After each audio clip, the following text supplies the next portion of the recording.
बंदी छोड़ सतगुरु रामपाल जी परमेश्वर जी की जय हो। परमपिता परमात्मा सारी सृष्टि के रचनहार, कुल मालिक, असंख्य ब्रह्मांडों के स्वामी, जगत गुरु, तीनों लोकों में प्रवेश करके सबका भरण पोषण करने वाले राजाधिराज, आत्माधार, नाथों के नाथ, देवों के देव महादेव, सर्वेश्वर महेश्वर, मृत्युंजय, अजरो अमर, आदि अनादि सनातनी प्रभु, जगत पिता जगदीश्वर, श्री श्री 1008 की उपाधि के वास्तविक अधिकारी,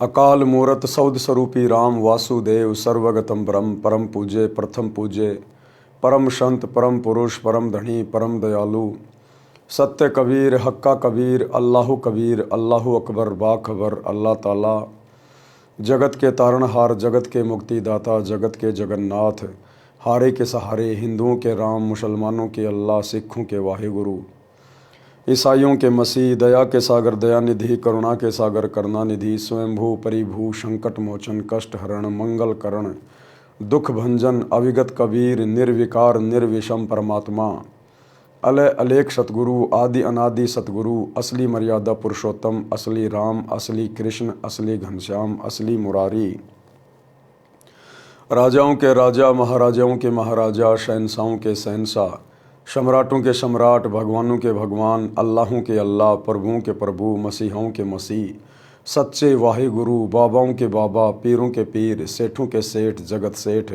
सावड़सा सेठ, सर्वगुण संपन्न, अनंत कोटि कलाओं के स्वामी, अनंत कोटि ब्रह्मांडों के नायक, योगियों में महायोगी, ध्यानियों में महाध्यानी, सिद्धों में परम सिद्ध, ज्ञानियों में तत्व ज्ञानी, ब्रह्म ज्ञानी, महाज्ञानी, परम ज्ञानी, सर्वश्रेष्ठ ज्ञानी, विज्ञानी, युवा कबीर, समर्थ कबीर, असमवात, अमित ओजा, सच्चे रहनुमा, करीम अल्लाह, सुभान अल्लाह, दुनिया के अंतिम पैगंबर, 8 सितंबर 1951 से गांव धनाना, जिला सोनीपत, हरियाणा, भारतवर्ष की पावन भूमि पे प्रकट रियल कल की भगवान श्री नारायण साकार हरि, श्री बाबा साहिब नूर अनंत परमात्मा, संत शिरोमणि सतगुरु रामपाल जी परमेश्वर जी के चरण कमल में साध संगति से जुड़े हुए देश विदेश से आप और हम सभी सत्सेवक भाई बहनों का अनंत कोटि दंडवत प्रणाम। सत्साई भाई और बहनों, दया परमपिता परमेश्वर जी की, सतगुरु रामपाल जी की, जिनके विशेष आशीर्वाद से, शुभ आशीर्वाद से, उन्हीं के कर कमल से लिखित पवित्र पुस्तक जीने की राह के ऊपर वीडियो बनाने की श्रृंखला जारी है। इसी श्रृंखला में आज हमारा ये 9वें नंबर का वीडियो है। प्रत्येक वीडियो में गुरुदेव भगवान के आशीर्वाद से जगत व भगत सभी भाई बहनों को भक्ति मार्ग से संबंधित बहुत ही अच्छी अच्छी बातें सीखने और समझने को मिल रही हैं। यदि आपने अभी तक जीने की राह पुस्तक के ऊपर बन रहे वीडियो शुरू से देखने शुरू नहीं किए हैं तो आप जिसे प्रार्थना करेंगे पार्ट नंबर 1 से देखना अवश्य शुरू करें, क्योंकि पार्ट नंबर 1 वीडियो की भूमिका होती है और भूमिका को अच्छे से समझे बिना आगे की वीडियो समझना थोड़ा मुश्किल होता है। तो भाई और बहनों, हमें पिछले वीडियो में किस प्रकार से गुरुदेव भगवान ने समझाया कि बच्चों को अपने वृद्ध माता पिता की किस प्रकार से सेवा करनी चाहिए, क्योंकि वे माता पिता बचपन में आप और हमारा किस प्रकार से जी जान लगाकर पालन पोषण करते हैं, हमारे को प्यार देते हैं। माता अपने बच्चों को सूखे वस्त्रों में सुलाती है, स्वयं उसके पेशाब से गीले हो चुके वस्त्रों में सोती है। पिता कैसे दिन रात एक करके मेहनत करके उसके भरण पोषण का, उसकी पढ़ाई लिखाई का खर्चा उठाता है। तो माता पिता की भी अपने बच्चों से एक आशा होती है, उम्मीद होती है कि जिस प्रकार बचपन में हम इस बच्चे की हर प्रकार से परवरिश कर रहे हैं, पालन पोषण कर रहे हैं, इसकी हर प्रकार की जो डिमांड है उसको पूरा कर रहे हैं, इसी प्रकार माता पिता की भी आशा होती है कि बुढ़ापे में हमारा पुत्र और पुत्र वधू इसी प्रकार से हमें प्यार प्रेम से बोले और हमारी हर संभव सेवा करने का प्रयास करें। और यदि माता पिता की आशाओं के विपरीत बेटा या बेटी या पुत्र वधू अपने माता पिता के या सास ससुर के साथ अच्छा व्यवहार नहीं करते हैं तो उनकी आत्मा दुखी होती है। और आत्मा आप चाहे किसी की भी दुखी कर दीजिए, चोट परमात्मा को पहुंचती है। तो वो बच्चे, वो पुत्र वधू, वो भी कभी अपने जीवन में सुखी नहीं रह सकते। इसलिए हमने हर संभव संतों के सत्संगों को सुनना चाहिए, क्योंकि सत्संग सुने बिना हमें आध्यात्मिक ज्ञान नहीं हो सकता। और आध्यात्मिक ज्ञान के बिना हमें अच्छे संस्कार नहीं मिल सकते, और अच्छे संस्कारों के बिना हम एक अच्छे माता पिता की, अच्छे बेटा बेटी की या अच्छी पुत्र वधू की भूमिका कभी भी नहीं निभा सकते। तो इसी प्रकार की कुछ कथाएं हैं जिनको पूज्य गुरुदेव जी ने आज इस पुस्तक में शामिल किया है कि किस प्रकार से एक राम भगत नाम के व्यक्ति की स्त्री गुजर जाती है, उसका निधन हो जाता है, और किस प्रकार वो अपने बच्चे का पालन पोषण करता है, अपने खेतों में भी काम करता है, दूसरी शादी भी नहीं करवाता है ये सोचकर कहीं मेरे बच्चे के साथ में कोई नाइंसाफ़ी ना हो जाए। अपने बच्चे की हर प्रकार की ज़रूरतों को पूरा करने का प्रयास करता है, और आगे चलकर जब राम भगत के बेटा और उसकी पुत्र वधू उसके साथ अच्छा व्यवहार नहीं करते हैं तो किस प्रकार से उसकी आत्मा दुखी होती है। फिर किस प्रकार से राम भगत का एक रिश्तेदार उसके पास आता है जो पहले से सतगुरु रामपाल जी से उपदेशी था, रामनिवास नाम था। वो राम भगत को समझा बुझाकर सतगुरु रामपाल जी के सत्संग में लेकर जाता है, उसको उपदेश दिलवाता है, और धीरे धीरे राम भगत भी अपने परिवार को, अपने पोता पोतियों को, पुत्र वधू को सत्संग से जोड़ने का प्रयास करता है। और एक समय वो सफल हो जाता है अपनी पुत्र वधू को और अपने दोनों पोतों को सत्संग में ले जाकर। उसके बाद कैसे उस पुत्र वधू का जीवन बदल जाता है, कैसे उसके विचार बदल जाते हैं, और अब आगे की जानकारी हम पूज्य गुरुदेव जी के कर कमल से लिखित इस पुस्तक के माध्यम से प्राप्त करते हैं। पवित्र पुस्तक जीने की राह, पार्ट नंबर 9, पेज नंबर 65। पिता बच्चों की हर संभव गलती क्षमा कर देता है। परमात्मा कबीर जी ने कहा है कि पिता अपने पुत्र पुत्री के सर्व अपराध क्षमा कर देता है। अवगुण मेरे बाप जी बख्शो गरीब नवाज, जो मैं पूत कपूत हूँ तो भी पिता को लाज। शब्दार्थ, परमात्मा सभी प्राणियों का पिता है। पिता में विशेषता होती है कि उसका बेटा बेटी अज्ञानता में गलती कर देते हैं और वे पिता से क्षमा याचना कर लेते हैं कि भविष्य में कभी गलती नहीं करेंगे, तो पिता उनको तुरंत क्षमा कर देता है। इसलिए भगत परमात्मा से विनय करता है कि हे दीनदयाल, आप तो सबके पिता हो, मेरे अवगुण अर्थात अपराध पिता होने के नाते क्षमा करना। मैं कपूत यानी निकम्मा पुत्र भी हूँ तो भी आप पिता का कर्तव्य पालन करके क्षमा करना। पूज्य गुरुदेव हमें एक बहुत अच्छी शिक्षा दे रहे हैं कि आपने अपने गुरु को शब्द रूप में, परमात्मा के रूप में स्वीकार कर लेना चाहिए, क्योंकि परमात्मा के अलावा सतगुरु की भूमिका करके ये सतज्ञान, शास्त्रों के अनुसार ज्ञान इस पृथ्वी पर अन्य कोई प्रदान नहीं कर सकता है। और उसके बाद फिर हमारा भाव बदलेगा, हमारे सोच विचार बदलेंगे, हमें फिर इस रूप में मात्र एक गुरु दिखाई नहीं देगा, हमें परमात्मा दिखाई देगा, परमेश्वर दिखाई देगा। और उसके बाद भाइयों और बहनों, जब हम गुरु को परमात्मा मान लेते हैं तो भविष्य में हम कभी गलती नहीं करेंगे। फिर यदि फिर भी जाने अनजाने में कोई गलती हो जाती है, क्योंकि हम नादान हैं, हम बच्चे हैं, इस काल के द्वारा परेशान की गई आत्माएं हैं, तो गुरुदेव ने बताया यदि उसके बाद भी कोई छोटी मोटी गलती हो जाती है, कोशिश करो कि जानबूझ के गलती ना हो। यदि फिर भी कोई जाने अनजाने में ऐसा दबाव या प्रेशर से गलती हो जाती है, तो उसके बाद आपने अपने गुरुदेव भगवान से हृदय से क्षमा याचना मांगनी चाहिए। मालिक अंतर्यामी है, वो आत्मा का साथी है, वो सर्वे सर्वा है, सर्वद्रष्टा है, अंतर्यामी है। अगर आप सच्ची नीयत से, अपनी आत्मा से, अपने घर बैठे अपने दरबार साहिब के सामने परमात्मा को दंडवत करके हृदय से क्षमा मांगेंगे, तो परमात्मा आपकी उस गलती को माफ़ कर देता है, और भविष्य में फिर हम दोबारा वो गलती करने का प्रयास ना करें। इसलिए आप और हम सभी भगत भाई बहन को गुरुदेव शिक्षा देते हैं कि आत्मा और परमात्मा के बीच में कोई एजेंट नहीं होता, कोई दलाल नहीं होता, किसी प्रकार का कोई कोऑर्डिनेटर करने वाला व्यक्ति नहीं होता, क्योंकि आत्मा का डायरेक्ट संबंध परमात्मा से होता है, गुरु अंतर्यामी होता है। यदि भगत की नीयत सच्ची है, भाव श्रद्धा अच्छी है, तो परमात्मा उसकी बात सुनता है। गुरुदेव कहते हैं चीटी पायल बाजे पैर, साहिब सुनता है सब लहर।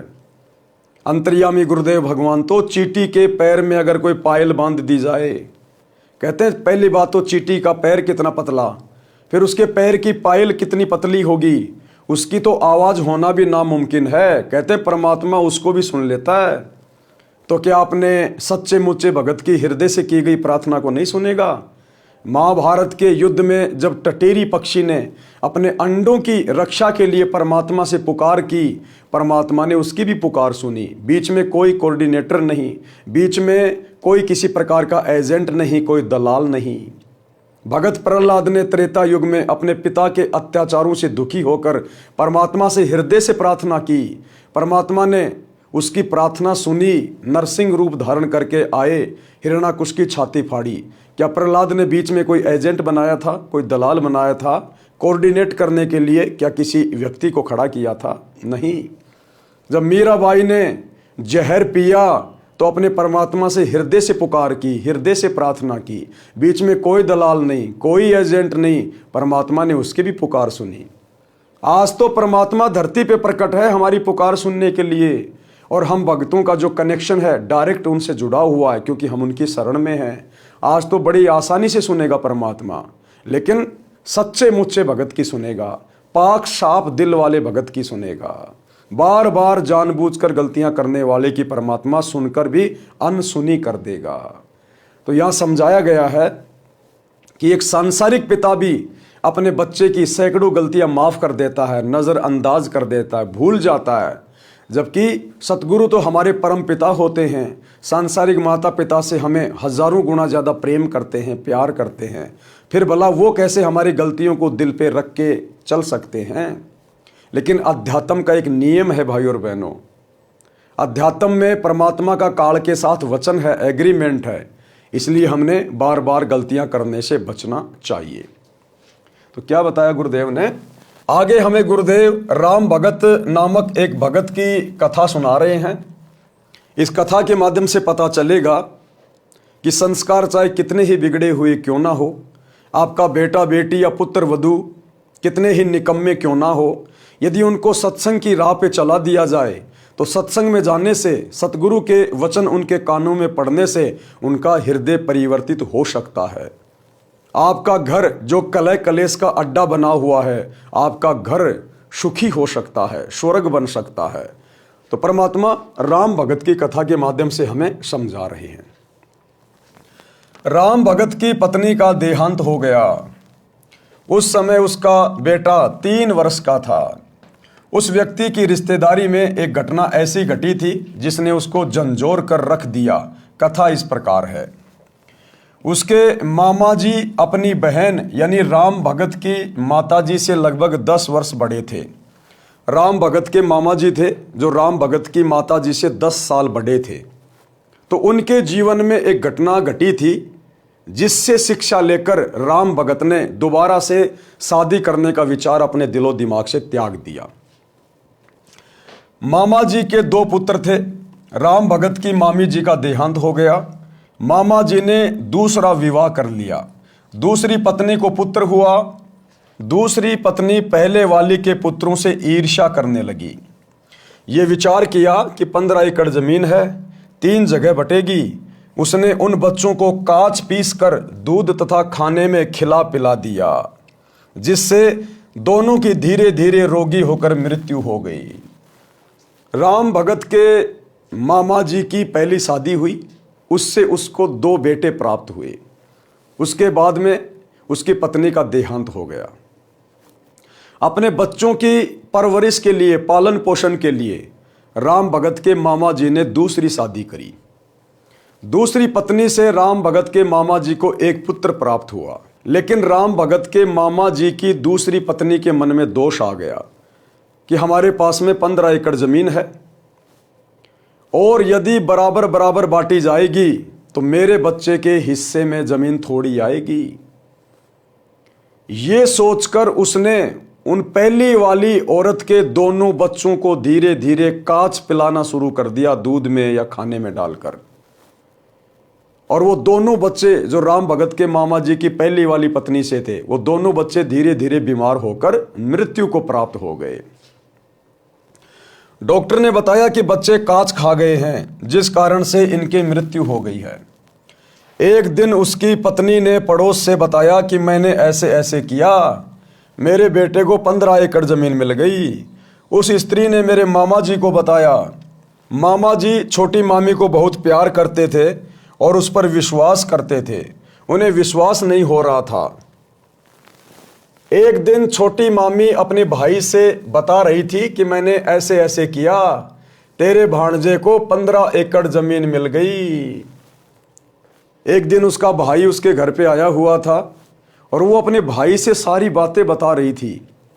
उसी समय राम भगत भी अचानक से घर के खिड़की के पास में खड़ा होकर सारी बातें सुन रहा था और उसको बड़ा धक्का सा लगा कि जिस औरत पे मैं इतना विश्वास करता था उस औरत ने कैसा घटिया कर्म किया है। और उस औरत के भाई ने, जिसको वो सारी बातें बता रही थी कि तेरे भांजे को 15 एकड़ जमीन मिल गई, मैंने ऐसे ऐसे उन दोनों बच्चों को दूध में कांच पिला पिला के मार दिया, तो उसका भाई भी उसको धमका रहा है कि इस पाप को लेकर कहां जाएगी, परमात्मा के दरबार में तुझे जवाब देना पड़ेगा। तूने ऐसा कुकृत्य क्यों किया, तूने तो बहुत बड़ा जालिम कर्म किया है। ये बात मेरा मामा भी सुन रहा था क्योंकि वह खिड़की से बाहर स्वाभाविक खड़ा था। मामी का भाई बोला कि बहन तूने जुल्म कर दिया, इस पाप को कहाँ रखेगी, आज के बाद मैं तेरी शक्ल देखने भी नहीं आऊंगा। उसका भाई कोई अच्छी आत्मा का था। उसके भाई ने भी उसको धमकाया कि बहन तूने ये क्या कर दिया, आज के बाद मैं तेरी शक्ल भी नहीं देखूंगा। मामा जी का दिमाग फटने को हो गया, घर त्याग कर अपनी बहन के घर आ गया, यानी हमारे राम भगत के घर पर जीवन व्यतीत किया। कुछ वर्ष के पश्चात छोटी मामी से जन्मा वह पुत्र भी मर गया। अब ऐसी निकम्मी के खुद के पुत्र कैसे जीवित रह सकते हैं जो दूसरों के पुत्रों के साथ में ऐसा अत्याचार कर रही है।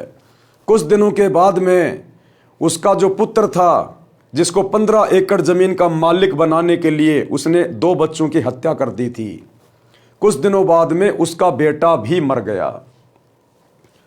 वह छोटी मामी किसी के साथ भाग गई। पता चला कि उस व्यक्ति ने उसके गहने छीनकर मारकर कुएं में डाल दिया। पुलिस को पता चला तो उस व्यक्ति को फांसी लगाई गई। इस सर्वनाश महाभारत को याद करके राम भगत ने दूसरा विवाह नहीं किया। ये सारी बातें विचार करके राम भगत ने दूसरा विवाह नहीं किया कि मेरे मामा जी ने दूसरा विवाह किया था, उसके बाद उनका पूरा का पूरा परिवार बर्बाद हो गया, सर्वनाश हो गया। कहीं मेरे बच्चे के साथ में ऐसा ना हो जाए, कहीं कोई निकम्मी औरत घर में ना आ जाए। अपने बच्चे के लिए, अपने बेटे के लिए, उसके सुखद भविष्य के लिए राम भगत जी ने दूसरी शादी नहीं की। लड़के को अपने साथ रखता, हल जोतता था तो पुत्र को कंधे पर बैठा कर रखता था, थक जाता था तो पेड़ के नीचे लेटा देता, स्वयं खाना बनाता, स्वयं स्नान कराता, कपड़े साफ करता, जैसे तैसे लड़का जवान हुआ। यानी राम भगत ने अपने बेटे को कितना प्यार दिया बचपन में, किस कदर उसका पालन पोषण किया, स्वयं सारी मेहनत करता था, बच्चे को पढ़ाया लिखाया, हर प्रकार से उसको समझदार बनाया।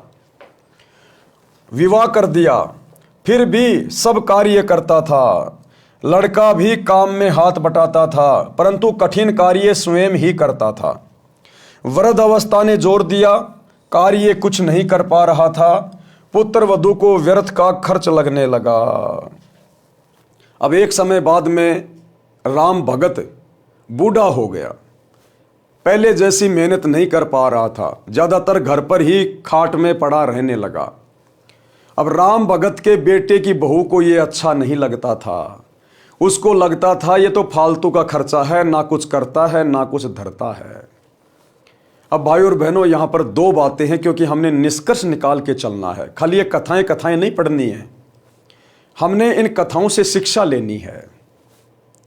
सबसे पहली बात तो राम भगत, जिसने पूरी जिंदगी बैल की तरह कमा कमा के केवल अपने बच्चे को सुखी देखना चाहा और परमात्मा की भक्ति नहीं की, जबकि सुखी जीवन परमात्मा की भक्ति से मिलता है। बच्चे आपको सुखी जीवन नहीं दे सकते, बच्चों का संस्कार अलग है, आपका संस्कार अलग है। अगर वो राम भगत शुरू से परमात्मा की भक्ति भी ले लेता, सतगुरुदेव भगवान से उपदेश ले लेता, तो उसके बच्चे में और उसकी पुत्र वधू में अच्छे संस्कार प्रफुल्लित होते। और अच्छे संस्कार वाले बेटा बेटी फिर अपने माता पिता को दुखी नहीं करते, उनको बोझ नहीं समझते, व्यर्थ का भार नहीं समझते उनको। और परमात्मा की अमरती है, उस प्रकार से भगत का बुढ़ापा नहीं कटता। उस भक्ति की शक्ति से परमात्मा अपने भगत को बुढ़ापे में दुखी नहीं होने देता, उसको रोगी नहीं होने देता परमात्मा। और भक्ति के कारण उसके बच्चों में भी परमात्मा दया भाव भर देता है। बच्चे भी प्यार और प्रेम से बातें करते हैं अपने भगत माता पिता के साथ। तो राम भगत ने यह गलती की, वो केवल अपने बुढ़ापे का सहारा अपने बेटे को मानता रहा, अपनी पुत्र वधू को मानता रहा कि बेटे को बढ़िया खिलाऊंगा, बढ़िया पिलाऊंगा, आगे चलकर बेटे की शादी करूंगा, फिर मेरी पुत्र वधू आएगी, वो मेरी सेवा करेगी। लेकिन ये तो जीव की सोच है, जीव की सोच। जबकि आध्यात्मिक दृष्टि से गुरुदेव बताते हैं कि उस पुत्र वधू के संस्कार अलग होते हैं, बेटे के संस्कार अलग होते हैं। बचपन में तो बेटा माता पिता के अधीन होता है, इसलिए कुछ विशेष नहीं कह पाता। लेकिन जब बेटा जवान हो जाता है, उसके अपने संस्कार काम करने लगते हैं, वो तो उस समय पता चलेगा कि वो सपूत है या वो कपूत है, आपने चाहे कितनी परवरिश क्यों ना की है। अगर संस्कारों को बदला जा सकता है तो केवल परमात्मा की भक्ति से, सतगुरु की भक्ति से, अन्यथा पढ़ाई लिखाई से कभी संस्कार नहीं बदले जा सकते हैं, और ना ही पढ़ाई लिखाई से संस्कार बनाए जा सकते हैं। तो राम भगत को यह बहुत बड़ी गलती लगी थी कि बेटा आगे चल के मेरी सेवा करेगा। और जब बेटे की शादी हो गई, बेटे की बहू घर में आ गई, और जब बुढ़ापा आया तो वो बुढ़ापा उन दोनों को खटकने लगा, बेटे को और पुत्र वधू को। पुत्र वधू को व्यर्थ का खर्च लगने लगा, जिस कारण से अपने ससुर को रूखा सूखा बासी भोजन देने लगी। फिर पेट भर भोजन भी नहीं देती थी। लड़का पूछता था कि पिताजी सेवा ठीक हो रही है? पिताजी कहते कि बेटा कोई कसर नहीं है, बड़ी भाग्यवान बहू है। राम भगत एक अच्छे व्यक्ति की भूमिका निभा रहा था। ये अच्छे भगत की भूमिका हम सभी ने निभानी चाहिए। राम भगत जिस प्रकार से अपनी पुत्र वधू की बड़ाई कर रहा है अपने बेटे के आगे, उसकी कमियां नहीं बता रहा कि बेटा ये बहू तो मुझे सीधे मुंह बोलती भी नहीं है, मुझे तो पेट भर भोजन भी नहीं दे रही है, मेरे को तो ताज़ा भोजन खाए हुए कई दिन हो गए, रूखा सूखा बासी भोजन मुझे दे रही है। ये सारी बातें राम भगत ने नहीं बताई कि कहीं घर में झगड़ा ना हो जाए, मेरे बेटे को कोई टेंशन ना हो जाए। एक अच्छे पिता की भूमिका राम भगत निभा रहा था, और ये अच्छे पिता की भूमिका आगे चलकर राम भगत को कितना सुख देगी, ये भी हमें शिक्षा मिलेगी। मेरा विशेष ध्यान रखती है, ये बात बहू भी सुनती और अधिक परेशान करती कि मेरे पति को पता नहीं है। वृद्ध भी मेरी चाल से अपरिचित है। एक दिन लड़के ने देखा कि पिताजी को भोजन ठीक नहीं मिला, तो उसने पत्नी को कहा तो पाखंड करने लगी कि घर देखकर खाया जाता है, आपको घर की चिंता नहीं है, सारा घर मेरे से चल रहा है, मुझे पता है कि खर्च कैसे चलाना है। एक दिन वृद्ध को चक्कर आए और गिर गया, टांग टूट गई। राम भगत की टांग टूट गई कमजोरी के कारण, क्योंकि खाना भी भरपेट नहीं मिल पा रहा था।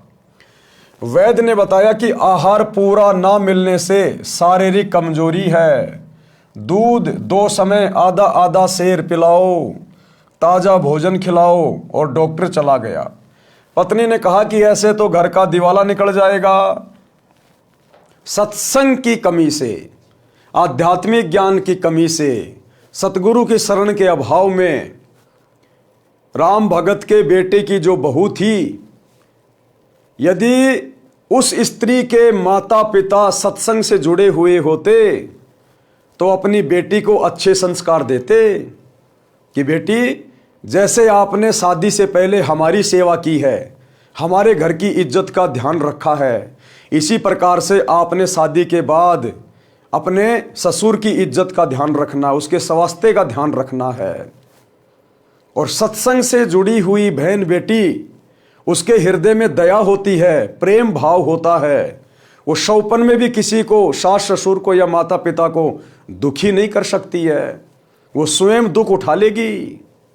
ये संस्कार सत्संगों से आते हैं, परमात्मा की भक्ति से उत्पन्न होते हैं। लेकिन उसके माता पिता भक्ति से नहीं जुड़े थे, और यदि भक्ति भी कर रहे थे तो शास्त्र अनुकूल भक्ति नहीं थी, जिस कारण से वो अपनी बेटी को अच्छे संस्कार नहीं दे पाए, और बेटी ने ससुराल में आके अपने ससुर के साथ वैसा ही बुरा बर्ताव शुरू कर दिया। पति यानी लड़के को भी बात पसंद आई। अब राम भगत के बेटे को भी ये बात पसंद आ गई अपनी पत्नी की। जब उसकी पत्नी ने कहा कि घर देखकर चलाया जाता है, इस बुड्ढे के लिए मैं कहां से लाऊंगी अच्छा अच्छा खाना, ताजा ताजा खाना, घर देख के चलाया जाता है, ऐसे तो दिवाला निकल जाएगा घर का। तो राम भगत का बेटा भी अपनी पत्नी की बातों से सहमत हो गया। वो बेटा, जिस बेटे को राम भगत ने भगवान की भक्ति से ज्यादा महत्व दिया, जिस बेटे के ऊपर वो उम्मीद लगा के बैठा हुआ था, क्या राम भगत ने अपने बेटे को संस्कार नहीं दिए? क्या राम भगत कोई बुराई करता था? नहीं। लेकिन देखो कैसे आगे चलकर उसके बेटे के संस्कार अलग निकले और राम भगत के संस्कार अलग निकले। इसलिए परमात्मा कहते हैं संस्कार पढ़ाई लिखाई से नहीं बनाए जा सकते। माता पिता चाहे कितने संस्कारी हैं, उनके बेटा बेटी उनकी बेइज्जती का कारण बन जाते, बेइज्जती का कारण है। तो ये संस्कार हमारे पिछले जन्मों के होते हैं। इन संस्कारों को यदि कम किया जा सकता है तो केवल परमात्मा की भक्ति से किया जा सकता है। संस्कारों में परिवर्तन सच्चे सतगुरु की भक्ति से हो सकता है। तो राम भगत जिस बेटे को पाल पोस के अपने बुढ़ापे का सहारा समझ रहा था, दूसरी शादी भी नहीं की उसने, आजीवन बैल की तरह कमाता रहा। और अब वही बेटा अपने पिता से ज्यादा अपनी पत्नी को महत्व दे रहा है। पति यानी लड़के को भी बात पसंद आई। वृद्ध की कोई परवाह नहीं की। वृद्ध के ससुराल वाले चोट लगने की खबर सुनकर मिलने आए। अब राम भगत के ससुराल वाले उसको चोट लगने की खबर सुनकर उसका हालचाल जानने के लिए आए। उन्होंने पूछा कि बेटा बहू ठीक सेवा कर रहे हैं क्या? राम भगत ने कहा कि पूछो ना, ऐसे पुत्र तथा पुत्र वधू सबको दे भगवान, मेरे को कोई कष्ट नहीं होने देते। ये तो कोई कर्म की मार से चोट लग गई है। यानी भाइयों और बहनों, राम भगत तो नहीं था उस समय तक, लेकिन जो लक्षण थे उसके अंदर, जो आचार विचार व्यवहार था, वो बिल्कुल भगत वाला था। इतना सब कुछ सहन करने के बाद भी अपने बेटा और अपने बेटी को एक नंबर का बता रहा है। उनके विषय में कोई गिला शिकवा नहीं कर रहा किसी के सामने। उसी गांव में दो बहनों का विवाह हुआ था, एक का राम भगत से, दूसरी का पड़ोस में। जब वे अपनी दूसरी लड़की के घर गए तो पता चला कि उस राम भगत की कोई सेवा नहीं हो रही है। लड़का भी निकम्मा है। ये बात ससुराल वालों के गले नहीं उतरी, क्योंकि वे राम भगत के मुख से सुनकर आए थे कि सेवा में कोई कसर नहीं है। वे कुछ समय बाद पुनः राम भगत के घर गए तो उस समय वह बासी रोटी पानी में भिगो भिगो कर खा रहा था। जब राम भगत के ससुराल वालों ने अपनी आंखों से देख लिया कि सूखी रोटी, बासी रोटी पानी में भिगो भिगो के खा रहा है, तब जाकर उनको यकीन हुआ कि इसके साथ में कैसा दुर्व्यवहार हो रहा है। इस बात को देखकर राम भगत के ससुराल वाले उसे अपने साथ अपने घर पे ले गए, जो कि सतगुरु रामपाल जी के भगत थे। क्योंकि भगत के अंदर दया भाव होती है, प्रेम भाव होता है। तो राम भगत को अपने साथ अपने घर पर ले गए। यह देखकर उनको रोना आ गया। लड़के को बुलाया तथा कहा कि तेरे को शर्म नहीं आती? पता है तेरे को कैसे पाल पोस कर बड़ा किया है? लड़के की बहू भी आ गई। दोनों बोले कि हम तो ऐसे ही सेवा करेंगे। राम भगत बोला कि आप जाओ। अब राम भगत अपने ससुराल वालों से क्या कह रहा है? राम भगत नहीं चाहता था कि मेरे बेटा बेटी को किसी प्रकार से कोई कष्ट पहुंचे, कोई दुख पहुंचे। फिर भी राम भगत कह रहा अपने ससुराल वालों से कि आप अपने घर पर जाओ, जैसा भी हूं मैं बहुत अच्छा हूं, कोई दिक्कत नहीं है। राम भगत बोला कि आप जाओ, घर में झगड़ा ना कराओ, मेरी किस्मत में जो लिखा है वह मिल रहा है, मैं अपने पुत्र को दुखी नहीं देख सकता। राम भगत की बुआ का लड़का रामनिवास सत्संगी था। यानी जो रामनिवास था, राम भगत की बुआ का लड़का था, वो सत्संगी था। रामनिवास ने सतगुरु रामपाल जी से उपदेश ले रखा था। वह राम भगत को बहुत कहता था कि आप कुछ समय भगवान की भक्ति किया करो, मेरे साथ संत के सत्संग सुनने चला करो। तो राम भगत कहता था कि मैं तो अपने बेटे की पूजा करूंगा, यह सुखी रहे, यही मेरी तमन्ना है। बुआ के लड़के ने कहा कि बेटे की पूजा पूरी हो चुकी हो तो अब भी बना ले कुछ कर्म। अब रामनिवास ने कहा कि भाई राम भगत, अगर बेटे की पूजा पूरी हो गई हो, क्योंकि बेटे की पूजा करते करते अब तेरे को प्रसाद भी मिलने लग गया, अब भी अगर तेरी आंख खुली हो और तेरे बेटे की पूजा पूरी हो गई हो तो अब भी मेरे साथ में सत्संग में चल ले, अभी भी समय बच रहा है। बुआ के लड़के ने कहा कि बेटे की पूजा पूरी हो चुकी हो तो अब भी बना ले कुछ कर्म। फिर भी यही कहा कि बेटे बहू को देख देख कर जी रहा हूं। बहुत कहने के पश्चात राम भगत अपनी बुआ के लड़के रामनिवास के साथ सत्संग में गया। अब राम भगत का भाग्य उदय हो गया, परमात्मा की दया हुई। रामनिवास भगत जी के बार बार कहने से राम भगत सतगुरु रामपाल जी के सत्संग में चला गया। फिर रामनिवास अपने घर ले गया, उसकी दवा कराई, अच्छा खाना खिलाया, कई महीने अपने पास रखा। राम भगत भक्ति पर पूरा दृढ़ हो गया। यानी 3-4 महीने रामनिवास ने राम भगत को अपने घर पे रखा, बढ़िया खिलाया पिलाया, बढ़िया सेवा करी और सत्संग में लेके जाता, ज़्यादा ज़्यादा उसको सत्संग सुनाता, उपदेश दिला दिया। वो अपना मंत्र जाप करने लगा। धीरे धीरे सतगुरु की भक्ति की शक्ति उसके अंदर समावेश होने लगी। तो फिर एक दिन राम भगत वापस अपने घर को चला। राम भगत भक्ति पर पूरा दृढ़ हो गया।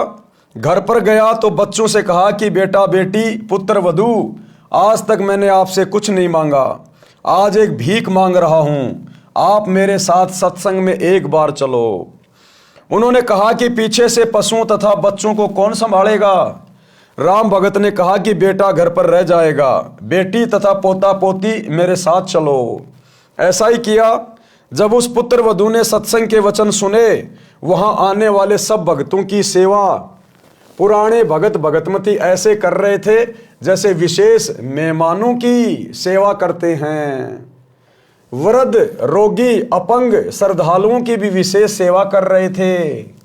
सत्संग में यह बताया जाता है कि जीव पर दया बनाए रखने से परमात्मा प्रसन्न होता है। दुखियों असहायों की सहायता करना मानव मात्र का परम कर्तव्य है। अब राम भगत के पुत्र वधू का भी भाग्य उदय हो गया। सबसे पहले परमात्मा ने राम भगत को पकड़ा, अपनी शरण में लिया। राम भगत के माध्यम से फिर उसके परिवार को भी अपनी शरण में ले लिया। वो बेटे की बहू और उसके पोते पोती सत्संग में चले गए। अब बेटे की बहू ने सत्संग में जाने के बाद देखा कि यहाँ आपस में भगत भाई बहन किस तरह प्यार प्रेम से रहते हैं। कोई रोगी आ रहा है, कोई बूढ़ा है, कोई अपंग है, और दूसरे जो युवा भगत हैं, भगतमती हैं, वो उनकी सेवा कर रहे हैं जैसे अपने खुद के माता पिता हों। उनको भोजन ला के दे रहे, उनके कपड़े धो रहे हैं। कोई किसी से क्रोध नहीं करता, कोई किसी से गुस्से में बात नहीं कर रहा। और फिर गुरुदेव के सत्संग सुने। परमात्मा ने सत्संगों में बताया कि जीव के ऊपर दया रखनी चाहिए। यानी हम सब जीव हैं, सास ससुर माता पिता सब जीव हैं। तो सच्चे सतगुरु के सत्संग कान के द्वारा जब अंदर गए तो आत्मा में परिवर्तन होना शुरू हो गया। सत्संग में जाकर उन्हें बहुत अच्छा लगा, बहुत कुछ उन्होंने सीखा। परमात्मा कहते हैं दया धर्म का मूल है, पाप मूल अभिमान, कहे कबीर दयावान के पास रहे भगवान। शब्दार्थ, धर्म वही करता है जिसके हृदय में दया है, दया धर्म की जड़ है, तथा पाप वह करता है जिसमें अभिमान भरा है, अभिमान पाप की जड़ है। कबीर परमात्मा ने कहा है कि दयावान के साथ परमात्मा रहता है। यानी जब हम भक्ति करेंगे, भगत बन जाएंगे, तो हमारे अंदर दया भाव उत्पन्न होगा, हम दयावान बन जाएंगे, और ऐसे भक्तों के साथ में, ऐसी आत्माओं के साथ में फिर सदा परमात्मा रहता है। और परमात्मा जिसके साथ में हो लिया, फिर उसको कष्ट कैसा, उसको दुख कैसा, फिर अभिमानी के पास नहीं रहता। राम भगत की पुत्र वधू जिस भगतमती के पास बैठी थी, वह बोली कि बहन आप भी कुछ सेवा कर लो। सत्संग वचन, अब गुरुदेव के सत्संगों में क्या बताया गया, राम भगत के पुत्र वधू ने क्या सुना अपने गुरुदेव के मुख कमल से जब सत्संग सुनाया जा रहा था। यानी सतगुरु रामपाल जी भगवान ने सत्संग में क्या बताया। गुरुदेव जी बताते हैं कि जो सेवा भक्ति करेगा उसी को फल मिलेगा। मैं भोजन खाऊंगा तो मेरा पेट भरेगा, आप खाओगे तो आपका पेट भरेगा। सब प्राणी परमात्मा के बच्चे हैं। इस 21 ब्रह्मांड में जितनी भी आत्माएं हैं, जिन जिन शरीरों में हैं, जिन जिन योनियों में हैं, गधे कुत्ते सूअर कीट पतंग बैल मक्खी मच्छर इंसान स्त्री पुरुष, ये सब परमात्मा की आत्मा है, परमात्मा के बच्चे हैं। आपको सृष्टि रचना से पता चलेगा हम यहाँ पर क्यों आके फंसे हैं, क्यों हम जन्म रहे हैं, क्यों मर रहे हैं, क्यों कष्ट उठा रहे हैं, क्यों 84 लाख योनियों में महाकष्ट भोग रहे हैं। तो हम सभी आत्माएं परमात्मा की हैं, सब प्राणी परमात्मा के बच्चे हैं। आप धनी के बच्चे समझकर सेवा करो। जैसे एक धनी की लड़की 8-9 वर्ष की थी, उसकी देख रेख के लिए एक नौकरानी रखी थी। वह उस लड़की को गर्मियों में स्कूल छोड़ने जाती थी तो उस लड़की के ऊपर छाते यानी छतरी से छाया करके चलती थी, खुद धूप सहन करती थी, जिससे धनी खुश रहता था और नौकरानी को तनख्वाह देता था। आप सब ये विचार करके अपने पराइयों का ध्यान रखें, चाहे सास ससुर हो, चाहे कोई भी हो। अगर हम किसी की सेवा करें, सेवा का मौका मिले, तो अपने खुद के माता पिता समझकर, परमात्मा के बच्चे समझकर कि हम तो उस परमात्मा के नौकर हैं सतगुरु के, और ये बाकी सब सतगुरु के बच्चे हैं। और सतगुरु अंतर्यामी है, सब कुछ देख रहा है, हमारे आचार विचार व्यवहार को, हमारी सेवा बंदगी को वो अंतर्यामी हर समय देखता रहता है। सास ससुर की सेवा, छोटे बड़े की सेवा, सबका सम्मान करना आप जी का परम कर्तव्य है। यदि आप अपने सास ससुर माता पिता या अन्य आश्रितों की सेवा करोगे तो परमात्मा आपकी सेवा का प्रबंध करेगा। आप अपने छोटे बड़े बच्चों को भी सत्संग में साथ लाया करो। बच्चों में भी छोटे बड़ों की सेवा करने, अच्छा व्यवहार करने के संस्कार पड़ेंगे। वे बच्चे बड़े होकर आपकी, यानी जब आप बूढ़े हो जाओगे तब भी ऐसे ही सेवा करेंगे। क्यों? क्योंकि उन बच्चों ने बचपन से वही चीजें देखी हैं कि सत्संग में कैसे बड़े बूढ़ों की सेवा की जाती है, घर में मेरे माता पिता कैसे मेरे दादा दादी की सेवा कर रहे हैं, तो बच्चे में फिर वही गुण विकसित होने लग जाते हैं। जैसे बेटी एक बाप माँ को छोड़कर नए माता यानी सास पिता ससुर के पास जाती है, यानी पीहर से कोई लड़की जब ससुराल जाती है तो नए माता पिता के पास जाती है। अब जन्म के माता पिता तो इतने ही साथी थे, उन्होंने पाल पोस कर नए माता पिता को सौंप दिया। सास ससुर का कर्तव्य है कि आने वाली बेटी को अपनी बेटी की तरह प्यार दें। भेदभाव शौपन में भी नई बेटी वह अपनी जन्म की बेटी में ना करें, जो झगड़े की जड़ है। पुत्र वधू को चाहिए कि नए घर की परिस्थितियों के अनुसार अपने आप को ढाले, माँ के घर वाले बर्ताव को कम प्रयोग करे। यानी ससुराल में जाने के बाद पहले माता के घर में पीहर में हम जो मर्जी किया करते थे, छोटा मोटा लड़ाई झगड़ा कर लिया करते थे, किसी चीज़ के लिए जिद पकड़ के बैठ जाया करते थे। तो गुरुदेव कह रहे ससुराल में जाने के बाद अपने व्यवहार में भी बदलाव लाना चाहिए। अब पुत्र वधू का घर परिवार यही ससुराल है। शिक्षा कथा, अब गुरुदेव ने सत्संग में फिर ये क्या और शिक्षा दी, एक नई कथा बताई यानी राम भगत की और उसके परिवार की जो कथा है वो तो चल ही रही है। जब राम भगत की पुत्र वधू वहां आई, उसने देखा, सेवा भाव देखा, और उसके बाद जब गुरुदेव सत्संग करने लगे तो सत्संग में गुरुदेव ने और किस कथा का जिक्र किया? शिक्षा कथा। एक पुत्र वधू अपनी सास को बहुत दुखी रखती थी, उसको फटे हुए मिट्टी के घड़े के टुकड़े यानी ठीकरे में भोजन खिलाती थी। एक पुत्र वधू थी, वो अपनी सास को बहुत ज़्यादा दुखी करती थी। और जैसे मटका वगैरह फूट जाता है, पहले के समय में जब कोई मटका वगैरह फूट जाता था तो उसमें जो है कुत्तों को छाछ वगैरह रखा करते थे। तो वो पुत्र वधू अपनी सास को उस टूटे हुए ठीकरे में यानी उस मटके के फूटे हुए टुकड़े में खाना खिलाती थी, जैसे कुत्तों को खिलाते हैं। कभी कभी साफ करती थी। उसके लड़के का विवाह हुआ, कुछ समय उपरांत सास की मृत्यु हो गई। तब वह अपनी पुत्र वधू से बोली कि इस ठीकरे को फोड़कर बाहर फेंक दे। कुछ समय बाद में उस औरत का लड़का बड़ा हो गया, उसकी शादी हो गई, उसके बेटे की बहू घर आ गई। उधर से उसकी सासू मर गई, जिसके साथ वो अच्छा व्यवहार नहीं करती थी। जब सासू मर गई तो उस स्त्री ने अपने बेटे की बहू से कहा कि इस ठीकरे को बाहर जाके फोड़ दे। तो उस पुत्र वधू ने कहा कि फोड़ूंगी नहीं, मैं इसको बाहर जाके फोड़ूंगी नहीं, इसको तो मैं संभाल के रखूंगी। कल को तू भी तो बूढ़ी होगी, और जब तू बूढ़ी हो जाएगी तो तेरे को भी तो इसी ठीकरे में भोजन खिलाऊंगी। वो पुत्र वधू बहुत समझदार थी, वो सतगुरु रामपाल जी से उपदेश प्राप्त थी। वो ऐसा उसके साथ करना नहीं चाहती थी, लेकिन अपनी सास को शिक्षा देनी चाहती थी कि तूने कितना जुल्म किया है अपनी सास के साथ में। तो उसने कहा कि इसको फोड़ूंगी नहीं, कल को तू भी तो बुढ़िया होगी, तेरे को भी इसी ठीकरे में भोजन डाल के दिया करूंगी। तब वह अपनी पुत्र वधू से बोली कि इस ठीकरे को फोड़कर बाहर फेंक दो। वह पुत्र वधू बोली कि सास जी, आपको भी इसी ठीकरे में भोजन दिया करूंगी, आपने बड़े जुल्म उस बुढ़िया के साथ किए हैं। तब वह अपनी गलती को समझकर बहुत रोई। पुत्र वधू बुद्धिमान थी, शाम तक उस ठीकरे को नहीं फोड़ा। उसकी सास को वह ठीकरा दुश्मन दिखाई देने लगा। पुत्र वधू ने कहा कि माता जी, मैंने सत्संग सुने, मैं अपने कर्म खराब नहीं करूंगी। ये कहकर ठीकरा फोड़ दिया। पाप कर्म के कारण सास को कैंसर का रोग हो गया।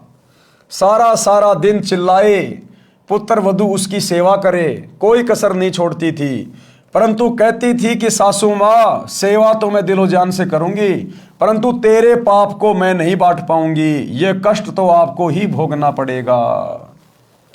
इन दिनों को याद रखकर, इन बातों को याद रखकर यदि हम सतगुरु की शरण प्राप्त करेंगे तो भाइयों और बहनों, हम ऐसी गलतियां कभी भविष्य में नहीं करेंगे। यदि आप ऐसी गलतियां नहीं करते हैं और आपने उपदेश भी नहीं ले रखा है, आपकी आत्मा बहुत अच्छी है, आपके अंदर दया है, लेकिन फिर भी भाइयों और बहनों, सत्संग के बिना, सच्चे सतगुरु की शरण के बिना हमारे भाग्य में आने वाले संकट नहीं कटेंगे। आप बहुत अच्छी आत्मा के हैं, आप सबकी सेवा करते हैं, और आपके भाग्य में अचानक से कोई रोग होना लिखा है, एक्सीडेंट होना लिखा है, आपकी दोनों टांगे उसमें कटनी है। बताओ, उसको कौन टालेगा? उस संस्कार को कौन मिटाएगा? आपका दया भाव नहीं मिटाएगा, आपकी अच्छाई आपके संस्कार को नहीं काटेगी, संस्कार को तो सतगुरु की भक्ति काटेगी। इसलिए आप अच्छे हैं या बुरे हैं, लेकिन अपने आगे के भविष्य के लिए आपने सतगुरु की शरण लेना अति आवश्यक है।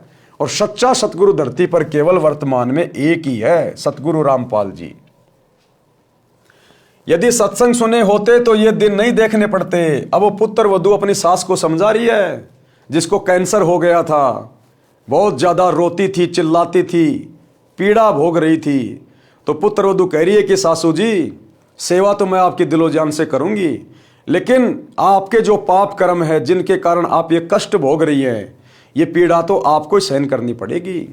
अगर समय रहते जाग जाती, संत के सत्संग में जाती, थोड़ी बहुत भक्ति करती तो अपनी सासू की भी सेवा करती डर के भगवान से कि आज इसकी सेवा मैं नहीं करूंगी तो कल को मेरी कौन करेगा, तो ये पाप कर्म करने से बच जाती। तो साथ में वो अपनी सासू को भी समझाती थी। यदि सत्संग सुने होते तो ये दिन नहीं देखने पड़ते। तब उस जालिम औरत ने कहा कि बेटी, मैं महापापणी हूं, क्या मेरा भी उद्धार हो सकता है? मैं भी दीक्षा लेना चाहती हूं। लड़की सत्संगी घर की थी, उसको पता था कि दीक्षा लेकर भक्ति करने से पाप कर्म नष्ट होते हैं। आप चाहे कितने ही घोर पापी हैं, आपने कितने जुल्म कर रखे हैं, यदि आप अंत में उनका प्रायश्चित करके और सच्चे सतगुरु की शरण में आ जाते हैं तो सतगुरु आपके उन पाप कर्मों को धीरे धीरे नष्ट करना शुरू कर देते हैं। उसको पता था कि दीक्षा लेकर भक्ति करने से पाप कर्म नष्ट होते हैं। जिनके अधिक पाप हैं, भक्ति करने से लाभ ही होगा, पाप कम ही होंगे तथा भविष्य में मानव जन्म भी मिल जाता है। यदि मर्यादा में रहकर अंतिम श्वास तक साधना करता रहे। सत्संग में गुरुदेव जी उदाहरण देकर समझाते हैं कि जैसे किसी का कपड़ा कम मैला है तो थोड़े प्रयास से ही निर्मल हो जाता है, यदि अधिक मैला है तो 2-3 बार साबुन पानी से धोने से निर्मल हो जाता है। जिसने अधिक मैला कर रखा है तथा अन्य दाग भी लगाए हैं तो ड्राई क्लीन से साफ हो जाता है। यदि साफ करने का इरादा दृढ़ हो तो मिस्त्री का काला हुआ वस्त्र भी साफ हो सकता है। लड़की यानी पुत्र वधू को पता था कि सास जी ने तो मिस्त्री वाली दशा कर रखी है, यानी अपने पाप कर्म बहुत ज्यादा बढ़ा रखे हैं, अपनी आत्मा को बहुत ज्यादा मैला कर रखा है। फिर भी परमात्मा की शरण में अवश्य लाभ होता है। इस उद्देश्य से अपनी सासू माँ को भी दीक्षा दिला दी। कुछ समय पश्चात कैंसर में कुछ पीड़ा कम हो गई, यानी गुरुदेव भगवान के आशीर्वाद से धीरे धीरे वो स्वस्थ होने लगी। उसकी दर्द, उसकी तकलीफ धीरे धीरे कम होने लगी। सत्संग सुनकर उसे रोना आया कि माता पिता की बहू बेटों से क्या आकांक्षा होती है। मुझ पापिन ने अपने सासू जी के साथ क्या बर्ताव किया, मुझे तो ये रोग होना ही था। यदि पहले ये ज्ञान सुनने को मिल जाता तो मैं क्यों ये पाप करती। इसीलिए भाइयों और बहनों, समय से पहले गुरुदेव भगवान ने सत्संग करके, पुस्तकें लिख के आप लोगों को समझाने का प्रयास किया है, जो अभी सतगुरु रामपाल जी की शरण से कोसों दूर है, जो केवल अपने इसी जीवन को उत्तम मान रहे हैं। थोड़ी बहुत पिछले जन्मों के पुण्यों के कारण जो सुख सुविधाएं आपको प्राप्त है, आप केवल इन्हीं में मगन हो रहे हो, मस्त हो रहे हो। आप लोगों को शिक्षा लेनी चाहिए।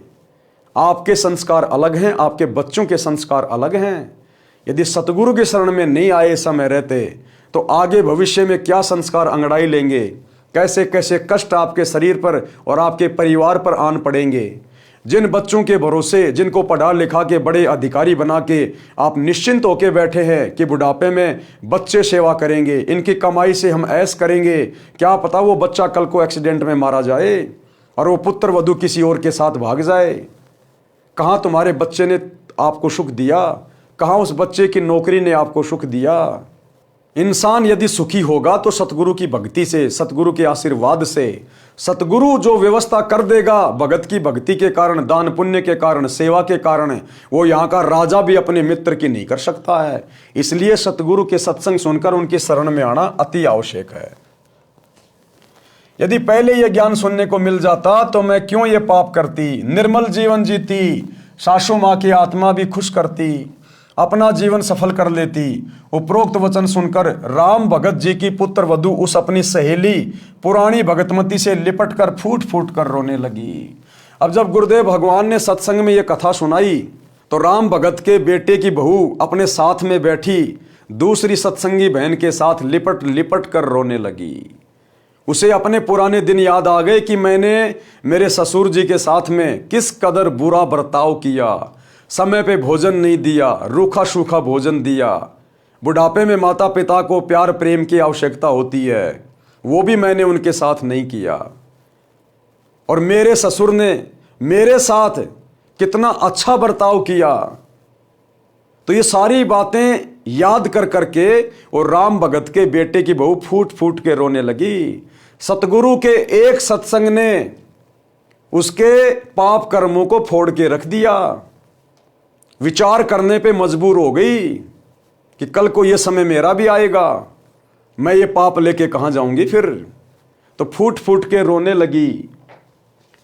उपरोक्त वचन सुनकर राम भगत जी की पुत्र वधू उस अपनी सहेली पुरानी भगतमती से लिपटकर फूट फूट कर रोने लगी। आधा घंटे तो अपने को रोक नहीं सकी।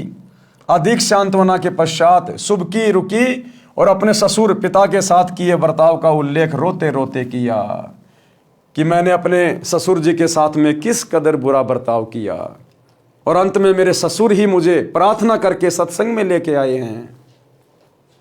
अपने ससुर जी की इंसानियत भी बताई कि कभी अपने बेटे से भी नहीं बताया कि मेरी बहू मेरे साथ ऐसा बुरा बर्ताव कर रही है। अब यह है भाइयों और बहनों राम भगत की इंसानियत का और सहनशीलता का नतीजा। जिस समय वो बेटे की बहू राम भगत के साथ बुरा बर्ताव करती थी, रूखा सूखा खाना दिया करती थी, और जब बेटा कहता था, रिश्तेदार कहते थे कि सेवा पानी ठीक हो रही है, तो राम भगत कहता था ऐसी बहू गांव में कहीं नहीं है, मेरा बहुत ध्यान रखती है, बहुत अच्छे बेटा बेटी हैं। भाइयों और बहनों, उस समय यदि राम भगत रिश्तेदारों से या गांव वालों से या अपने बेटे से अगर अपनी पुत्र वधू की बुराई करता, उसको डांट मरवाता, उसकी बेइज्जती करवाता, क्योंकि रिश्तेदारों के सामने बुराई करता, हकीकत बताता, तो रिश्तेदार आकर उसको डांटते फटकारते। गांव में उस पुत्र वधू की बेइज्जती होती कि कैसी निकम्मी बहू आई है, अपने ससुर की इज्जत भी ढंग से नहीं करती। क्या पता वो बेटा भी अपनी पत्नी पे हाथ साफ कर देता। लेकिन राम भगत की सहनशीलता ने, उसकी इंसानियत ने, एक अच्छे व्यक्ति के गुण जो उसके अंदर विद्यमान थे, जिस कारण से उसने कभी भी अपने बेटा बेटी की बुराई नहीं की, किसी के आगे नहीं रोया धोया। उस इंसानियत का परिणाम यह निकला कि वो पुत्र वधू उसके साथ में सत्संग में गई और आज उसका हृदय परिवर्तन हो गया। अन्यथा यदि वो अपने बेटे की बहू की बुराई करता, शिकायत करता, लड़ाई झगड़ा करता, तो वो बेटे की बहू कभी भी राम भगत के साथ में सत्संग में नहीं आती कि तू काहे का सत्संगी है। अरे सत्संगियों को तो हमने सुना है अपने गुरु पे विश्वास होता है, भक्ति पे विश्वास होता है, और तू तो सारा दिन मेरी निंदा चुगली, मेरी बुराई करने से बाज नहीं आ रहा। 24 घंटे हमारे घर में तू झगड़ा रखता है। तो वो बेटे की बहू कभी भी उसकी बातें सुन के सत्संग में नहीं आती। अगर राम भगत सहनशीलता नहीं दिखाता, तो थोड़ा बहुत वो संघर्ष नहीं करता, तो और संघर्ष किया तो अंत में परमात्मा ने पूरे परिवार को लाइन पे लाके खड़ा कर दिया। तो हमने शिक्षा लेनी है सतगुरु से, उपदेश लेने के बाद ये काल जो अन्य आपके घर में उपदेशी हैं उनके साथ आपका झगड़ा करवाएगा, आपको सही से भक्ति नहीं करने देगा, क्योंकि हमारी मर्यादा, हमारी परंपरा, हमारे नियम अन्य उपदेशी व्यक्तियों से भिन्न होते हैं, अलग होते हैं।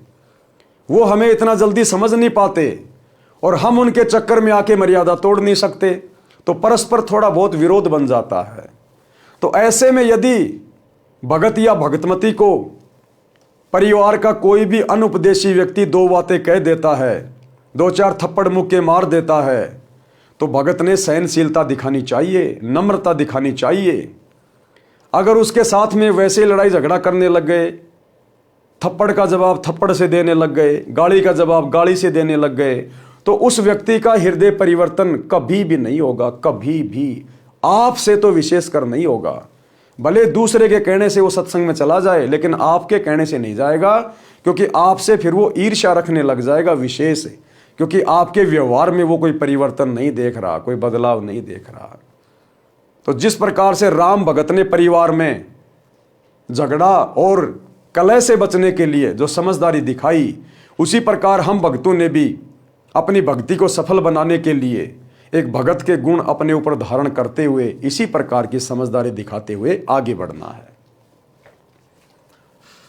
बेटे के पूछने पर यही कहता था कि बेटा किसी प्रकार की सेवा में कमी नहीं है, बड़े अच्छे घर की बेटी है, समझदार है, हमारा सौभाग्य है कि ये अपने घर आ गई, हमारा तो इस बेटी ने घर बसा दिया है। मैं पापिन ये शब्द सुनकर भी नरम नहीं पड़ी, क्योंकि मेरी आत्मा पर पाप कर्मों की परत चढ़ चुकी थी, जो 2-3 बार सत्संग सुनने के पश्चात पाप की परत उतरी है। आत्मा में अच्छे संस्कार उठने लगे। 3 दिन सत्संग सुनकर भगत राम भगत पोता पोती तथा पुत्र वधू के साथ घर पर आ गया। अब 3 दिन लगातार गुरुजी का सत्संग सुना, दोनों टाइम सुबह शाम, और बेटे की बहू को अच्छे से समझ में आ गया। अपने बुरे बर्ताव से आत्मग्लानि हो गई। ससुर जी के प्रति उसका विचार, उसका रवैया बिल्कुल बदल गया। अपने सगे पिता जैसा दिखाई देने लगा। कैसे? सत्संग के कारण, सतगुरु की शरण के कारण, सतगुरु की भक्ति के कारण। क्योंकि संस्कार सतगुरु बनाता है और ये काल हमारे संस्कारों को सत्संग के भाव से बिगाड़ता है। तो राम भगत जी 3 दिन तक सत्संग सुनकर सपरिवार अपने घर वापस आ जाते हैं। बच्चों ने भी वहां छोटे बच्चों को खाना खिलाने, पानी पिलाने की सेवा करते अन्य पुराने सत्संगी बच्चों को देखा तो वे भी सेवा करने लगे। अब राम भगत के पोता पोती भी सत्संग में अन्य जो छोटे छोटे बच्चे थे सेवा कर रहे थे, भंडारे में पानी पिला रहे थे, किसी को चाय पिला रहे थे, किसी को नहला रहे थे। तो वो छोटे छोटे बच्चे भी वही सेवा करने लगे वहां पर। उनको भी बड़ा आनंद आने लगा दूसरों की सेवा करने में।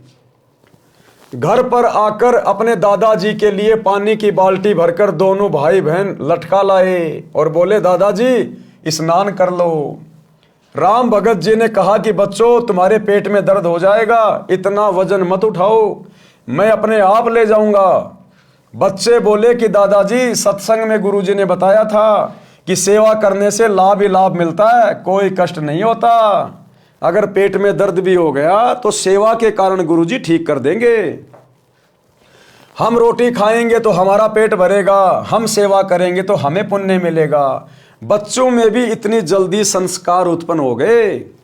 जैसी सेवा वो आश्रम में कर रहे थे, तुरंत घर पे आकर अपने दादाजी के लिए पानी की बाल्टी भर के लेके आ गए, गर्मा गर्म पानी की।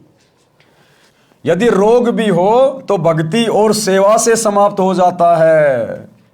वहां आश्रम में अनेकों माई भगत बता रहे थे कि हम बीमार रहते थे, नाम लेने के पश्चात जैसी सेवा कर सके करने लगे, हम स्वस्थ हो गए।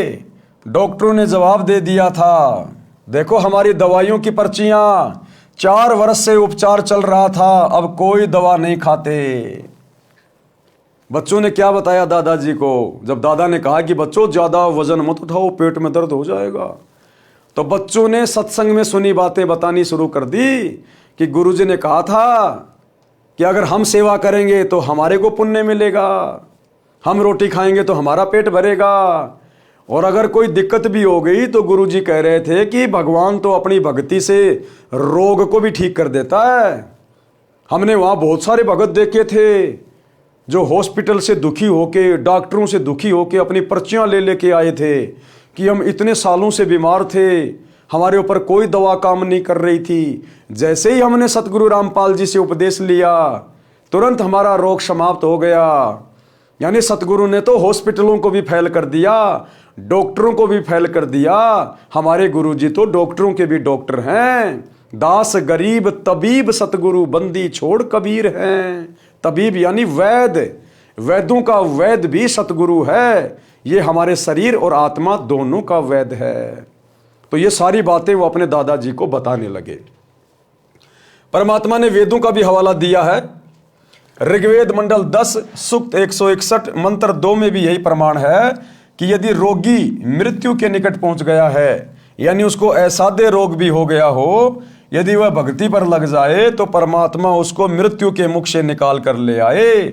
आज हमें वही तो परमात्मा मिला हुआ है, और इस परमात्मा को किसी का रोग ठीक करने के लिए हॉस्पिटल की जरूरत नहीं है, डॉक्टरों की जरूरत नहीं है, मेडिसिन की जरूरत नहीं है। ये परमात्मा समर्थ है अपनी भक्ति की शक्ति से, अपने आशीर्वाद से। सतगुरु जो चावे सो कर ही, 14 कोटि दूत यम डर ही, ऊत भूत जम त्रास निवारे, चित्रगुप्त के कागज फाड़े। अगर धर्मराज के कागजों में भगत की रोग से मृत्यु होनी लिखी हो, परमात्मा उसको भी कैंसिल कर देगा, उसके कागज फाड़ देगा, अपने भगत की तकदीर नए सिरे से अपने हाथ से लिख देगा। उसे स्वस्थ करके 100% यानी पूरी आयु जीवन देता है।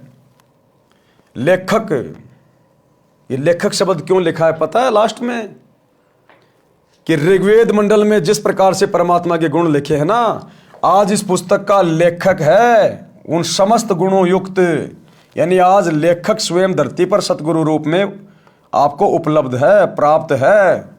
ये ऋग्वेद में इसी सतगुरु के विषय में लिखा हुआ है। जब सतगुरु कबीर जी धरती पर प्रकट होते हैं संत रूप में, तब वो ऐसे चमत्कार करते हैं। और निसंदेह सतगुरु रामपाल जी की शरण में आने के बाद हजारों नहीं लाखों की संख्या में आपको ऐसे भगत भाई बहन मिलेंगे जिनको देश के बड़े बड़े hospital, PGI, AIIMS, Apollo, Safdarjung, इन्होंने मना कर दिया था कि अब आगे आपका जीवन शेष नहीं है, घर जाइए। घर वालों को कह दिया था 2-3 महीने सेवा कीजिए, इससे ज़्यादा जीवन नहीं है। और जैसे सतगुरु की शरण में आए, उपदेश लिया, भक्ति शुरू की, आज वो घोड़े की तरह दौड़ रहे हैं। ऋग्वेद में लिखा है परमात्मा अपने भगत को, यदि वो मृत्यु के निकट भी पहुंच चुका है, धर्मराज के दरबार में भी यदि यम के दूत उसको ले गए हैं, परमात्मा वहां से भी अपने भगत को छुड़वा कर 100 वर्ष की आयु प्रदान कर देता है भक्ति के लिए। तो आज ये समस्त गुण धरती पर यदि एकमात्र किसी संत में हैं तो सतगुरु रामपाल जी में है, क्योंकि ये स्वयं ऋग्वेद वाला परमात्मा है। इसलिए गुरुदेव ने यहां पर लास्ट में लेखक लिखा है कि ये सारे गुण लेखक कौन है? हमारे गुरुदेव लेखक में उपलब्ध है। इतनी देर में पुत्र वधू आई। अब दोनों बच्चे और दादाजी आपस में बातें कर ही रहे थे, जो बातें गुरुदेव ने सत्संग में सुनाई थी। इतने देर में राम भगत के बेटे की बहू आई और क्या बोली? इतनी देर में पुत्र वधू आई और कहा, पिताजी स्नान कर लो। कहाँ तो सूखी रोटी टेढ़ा मुंह करके पकड़ा के जाती थी, ये खा ले, खाना तो खा ले, व्यर्थ में हमारे ऊपर बोझ बन के बैठ गया, कब मरेगा। और एक सत्संग सुनने से इतना हृदय परिवर्तित हो गया। इसको कहते हैं सतगुरु के वचन की शक्ति। सतगुरु के वचन की शक्ति। जैसे पारस लोहे को सोना बना देता है छूते ही, ऐसे ही परम संत के मुख से सत्संग सुनते ही आत्मा इस प्रकार से परिवर्तित होना शुरू हो जाती है। इतनी देर में पुत्र वधू आई और कहा, पिताजी स्नान कर लो, धोती यही छोड़ देना, मैं आप साफ कर दूंगी। राम भगत जी ने कहा कि बेटी, आपको घर का बहुत कार्य करना होता है, खाना बनाना, पानी लाना, पशु संभालना है, मैं आप धो लूंगा। मेरी टांग भी अब ठीक हो गई है, बस थोड़ा सा लंग रहता है। राम भगत स्नान करके धोती बदलकर धोती धोने लगा। उसी समय बच्चों ने आकर धोती छीन ली और लेकर अंदर भाग गए और अपनी माता जी को दे दी। फिर कुर्ता भी ले गए, दूसरा कुर्ता लाकर दे दिया। लड़का खेत से पशुओं का चारा लेकर आया और पहले की तरह पिताजी को देखा और बिना बोले आगे घर में चला गया। अब बेटे की तो वही पहले वाली आदत। अब बेटे को क्या पता कि तेरी औरत सत्संग सुन के बदल चुकी है। उसके संस्कार सतगुरु ने परिवर्तित कर दिए। उसकी आत्मा में अब दया भाव भर दिया सतगुरु ने। अब वो पहले वाली नहीं रही। लेकिन बेटा तो अभी भी पहले वाला ही था। बेटा घर खेत से आया, अपने पिताजी को देखा और देख के अंदर की ओर चला गया। उसने देखा कि पत्नी निर्मला हलवा बना रही थी। अब ये पॉइंट भाई और बहनों आप और हमारे लिए, हम जितने भी सतगुरु रामपाल जी परमेश्वर जी के फॉलोवर हैं, भगत हैं, ये आप और हमारे लिए है। सतगुरु यानी स्वयं परमात्मा, परमेश्वर, अल्लाहू अकबर, धरती पर यह सत्ज्ञान इनके अलावा और कोई नहीं दे सकता। काल के साथ में टक्कर धरती पर और कोई आचार्य शंकराचार्य नहीं ले सकता। इसलिए सतगुरु स्वयं परमात्मा होता है। और गीता अध्याय 3 श्लोक 13 में लिखा है कि परमात्मा को भोग लगाए बिना जो व्यक्ति अन्न पकाते हैं, अन्न खाते हैं, वो तो समझो पाप खा रहे हैं, पाप। तो ये पूरी दुनिया जो सतगुरु रामपाल जी की शरण से दूर है, चाहे देश का प्रधानमंत्री हो, चाहे अमेरिका का राष्ट्रपति हो, चाहे बहुत बड़ा कोई धनाढ्य व्यक्ति हो, ये पूरी दुनिया रोजाना चाहे 56 प्रकार के भोग खा रही हो बड़े बड़े 5 स्टार होटल में, ये सब लोग पाप खा रहे हैं, पाप का भोजन खा रहे हैं। क्योंकि इनको पता नहीं है कि परमात्मा कौन है, कैसे भोग लगाया जाता है। और कैसे परमात्मा को भोग लगने के बाद वो भोजन पाप नाशक बन जाता है। तो पूरी दुनिया तो वैसे पाप खा रही है जो सतगुरु रामपाल जी की शरण में नहीं है। अब जितने भगत भाई बहन सतगुरु रामपाल जी की शरण में हैं, उनमें से केवल चंद भाई बहन हैं जो अपने गुरु को परमात्मा मानते हैं, परमेश्वर मानते हैं, अपना इष्ट मानते हैं। वो है सात संगति से जुड़े हुए सत्सेवक भाई बहन।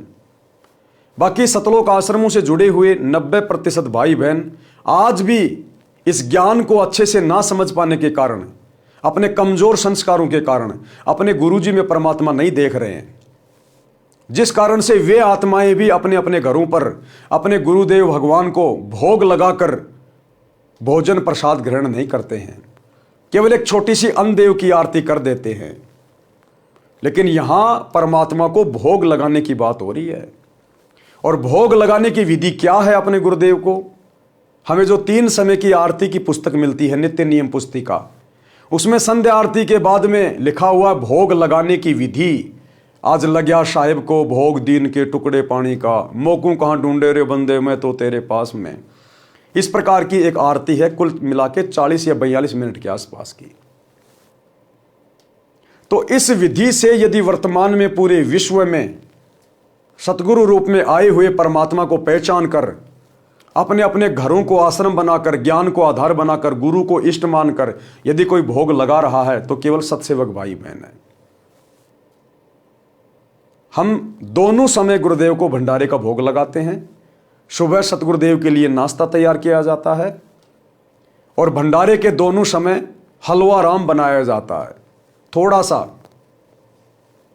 जिसको जितने भी परिवार में उपदेशी हैं या अनुपदेशी हैं, एक एक चम्मच हलवा प्रसाद ले सके। आधा कटोरी, 1 कटोरी हलवा दोनों समय बनता है। तो यह है विधि कंप्लीट। जब आपको परमात्मा की पहचान हो जाए, उसके बाद आप जी खाली अन्नदेव की आरती के साथ में भोग लगा के भोजन नहीं कर सकते। फिर तो आप अपने गुरु को परमात्मा मानकर गीता अध्याय 3 श्लोक 13 के अनुसार भोग की आरती के साथ भोग लगा के भोजन ग्रहण करेंगे। उससे पहले आप जी भोजन खा ही नहीं सकते, क्योंकि अब आपको विधि का पता चल गया कि हमने तो अपने पापकर्म कटवाने, और सतगुरु को परमात्मा मानकर भोग लगाकर भोजन खाने से हमारे पापकर्म कटेंगे। और भोग लगाने की आरती क्या है, विधि क्या है, वो नित्य नियम की पुस्तिका में लिखी हुई है। संध्या आरती के बाद, अन्नदेव की छोटी बड़ी आरती के बाद भोग लगाने की विधि। तो सभी सत्सेवक भाई बहन जो सात संगति से जुड़े हैं, वे प्रतिदिन अपने गुरुदेव भगवान को भोग लगाते हैं। सप्ताह में 1 बार तो बड़ी भोग की आरती के साथ, और बाकी दिन छोटी भोग की आरती के साथ। छोटी भोग की आरती क्या है? सभी सत्सेवक भाई बहनों के घरों में परमात्मा का बेड लगा हुआ है, गुरुदेव का आसन लगा हुआ है, गुरुदेव की चौकी लगाई जाती है। घर में जो भी भंडारा बनता है वो सबसे पहले सतगुरुदेव जी को अर्पित किया जाता है एक थाल में। और गुरुदेव भगवान को जो हम भोग लगाएंगे केवल देसी घी से बना हुआ होना चाहिए, गाय या भैंस के देसी घी से। डालडा या वनस्पति घी का प्रयोग नहीं होता। हम भाई बहन तेल में बनी सब्जी खा सकते हैं, लेकिन अपने सतगुरु को तेल से बनी हुई सब्जी का भोग नहीं लगा सकते। डालडा या वनस्पति घी तो हम भक्तों ने भी नहीं यूज करना, क्योंकि इसमें जानवरों की चर्बी आती है। ना हमने डालडा और वनस्पति घी को जब हम जोत जलाते हैं, हवन करते हैं, उसमें भी प्रयोग नहीं करना। हवन में केवल गाय या भैंस का देसी घी, वो चाहे आप किसी डेयरी से लाओ चाहे किसी गांव से लाओ। और सतगुरु के लिए जो भोजन बनेगा, भले ही 4 चपाती और 1 कटोरी सब्जी की जो आप बनाएंगे, भले 1 चम्मच देसी घी से बनाओ, लेकिन सतगुरु का भंडारा जो भी बनेगा देसी घी से ही बनेगा। डालडा का प्रयोग नहीं होगा, तेल का प्रयोग नहीं होगा बिल्कुल भी। हम परिवार वाले तेल से बनी हुई सब्जी का भोजन खा सकते हैं, नो प्रॉब्लम, लेकिन सतगुरु के लिए जो सब्जी बनेगी, जो चपातियां चुपड़ेंगी, वो देसी घी में। तो इस प्रकार से फिर हम अपने गुरुदेव के जहाँ पर हमने आसन लगा रखे हैं, हम लोग एक चौकी पे वो थाल रख देते हैं। सबसे पहले मंगलाचरण करते हैं, फिर गुरुदेव भगवान से भोजन करने की प्रार्थना करते हैं कि हे परमपिता परमात्मा, सारी सृष्टि के रचनहार, कुल मालिक, कबीर परमेश्वर सतगुरु रामपाल जी भगवान, आप जी का भोग प्रसाद तैयार है। आप अपनी पवित्र रसना से इसे पवित्र करने की कृपया करें। हे परमेश्वर, भोग प्रसाद बनाते समय, लगाते समय या भोग की आरती करते समय हम तुच्छ बुद्धि जीवों से यदि कोई त्रुटि रहे तो हमें तुच्छ जानकर अक्षमा करें परवरदिगार। यानी सबसे पहले मंगलाचरण गरीब नमो नमो सतपुरुष को, जो हम भाई बहन करते हैं, लगभग 2 से 2.5 मिनट का है। उसके बाद हम गुरुदेव भगवान से भोजन प्रसाद ग्रहण करने की, उसको पवित्र करने की प्रार्थना करेंगे। उसके बाद फिर हम छोटी भोग की आरती करते हैं। उसके बाद डायरेक्ट हम वो शब्द गाते हैं, आज लग्या साहिब को भोग दीन के टुकड़े पानी का, कोई जगह पुरबला भाग सफल हुआ दिन जिंदगानी का। लगभग 7 से 8 मिनट का ये शब्द है। उसके बाद 7 से 8 मिनट की विनती है, विनती का अंग, हम विनती करते जी गुरु जी थारे आगे, साहिब थारे आगे। और इस दौरान परिवार के सभी सदस्य बारी बारी गुरुदेव भगवान के ऊपर श्रद्धा भाव से चवर करते रहते हैं और अंत में गुरुदेव भगवान के कर कमल धुलवाए जाते हैं। तो यह है छोटी भोग की आरती की विधि। और बड़ी भोग की आरती जो नित्य नियम पुस्तिका में लिखी हुई है, सेम यही विधि है, लेकिन वो थोड़ी लंबी है। उसकी शुरुआत होगी, मोकू कहाँ ढूंढे रे बंदे मैं तो तेरे पास में। उसमें साफ साफ लिखा हुआ पूरा, यानी वो कंप्लीट आरती फिर हम हर रविवार को करते हैं। बाकी दिन छोटी भोग की आरती के साथ भोग लगाते हैं। तो ये विधि है गुरु को परमात्मा के रूप में मानकर, इष्ट मानकर गीता अध्याय 3 श्लोक 13 के अनुसार भोग लगाने की। इस विधि से फिर जब हम वो भोजन प्रसाद ग्रहण करेंगे अपने गुरु को भोग लगाने के बाद, फिर हमारे पाप कर्म हल्के होंगे, परमात्मा हमें सद्बुद्धि देगा, हमारे संस्कार बनेंगे, हमारा ज्ञान योग खुलेगा, हमें भक्ति मार्ग बहुत अच्छे से समझ में आएगा, भक्ति में हमारी रुचि बनेगी, गुरु में हमारा प्रेम उमड़ेगा, श्रद्धा भाव उत्पन्न होगा, तब हमारी बात बनेगी। क्योंकि गीता में लिखा क्यों गया अध्याय 3 श्लोक 13 में कि परमात्मा को भोग लगाए बिना जो अन्न पकाते हैं वो तो पाप खाते हैं। तो इसका मतलब कोई परमात्मा है ना धरती पे, तभी तो लिखा गया गीता में। अब उस परमात्मा को पहचानना पड़ेगा। अब उस परमात्मा की पहचान वो परमात्मा खुद करवाता है, यहां कोई परमात्मा को पहचान नहीं सकता। तो आप और हम सत्सेवकों का सौभाग्य जो गुरुदेव ने हमसे अपनी पहचान करवाई, और आज हम इस शास्त्र अनुकूल विधि से अपने गुरुदेव को भोग लगाकर अपनी समस्त भक्ति क्रियाओं को संपन्न कर रहे हैं। और हम लोग अपने गुरुदेव के भंडारे के साथ में हलवा राम जरूर बनाते हैं। तो राम भगत की पत्नी ने क्या किया, गुरुदेव भगवान ने अपने कर कमल से लिखा है आप और हमें समझाने के लिए, जो भाई बहन अभी भी अपने गुरु को परमात्मा ना मानकर उनको भोग नहीं लगा रहे हैं। उसकी पत्नी ने फिर खाना बनाया और हलवा बनाया, और हलवा बना के, भोजन बना के सबसे पहले 2 कटोरियों में किसको भोग लगाया, अपने गुरु जी को। उसके बाद अपने ससुर जी के पास लेके गई। क्या कह रहे हैं गुरुदेव, लड़का खेत से पशुओं का चारा लेकर आया और पहले की तरह पिता को देखा और बिना बोले आगे घर में चला गया। उसने देखा कि पत्नी निर्मला हलवा बना रही थी। उसने सोचा कोई त्योहार होगा, फिर सब्जी रोटी बनाई। क्या बनाया उस बहन ने, हलवा बनाया और सब्जी रोटी बनाई, और सबसे पहले गुरु भगवान को 2 कटोरियों में भोग लगाया। क्या लिख रहे हैं गुरुदेव भगवान, आप और हम भक्तों की आंखें खोल रहे हैं कि सबसे पहले गुरु भगवान को, यानी गुरु ही भगवान होता है, गुरु ही भगवान होता है। यदि गुरु के अलावा सतगुरु से उपदेश लेकर आप किसी अन्य में भगवान देख रहे हैं, जैसे हमारे ज्यादातर भगत भाई बहन जो आश्रमों से जुड़े हैं, वो आज भी एक दाढ़ी मूंछ वाली कबीर जी के समझे जाने वाली फोटो को भगवान मान रहे हैं। तो गुरुदेव ने यहां पर गुरु के आगे भगवान शब्द लिखकर ये क्लियर कर दिया कि आप बहुत बड़ी गलतफहमी में जी रहे हो। अभी तक आपने ज्ञान को आधार नहीं बनाया है। जिस प्रकार सत्सेवक ज्ञान को आधार बनाकर, गुरु को भगवान मानकर, घर को आश्रम बनाकर अपने गुरु को भोग लगाकर अपनी भक्ति पूरी कर रहे हैं। अन्यथा भाइयों और बहनों, वो बेचारी पहली बार सत्संग में गई, 3 दिन उसने सत्संग सुना।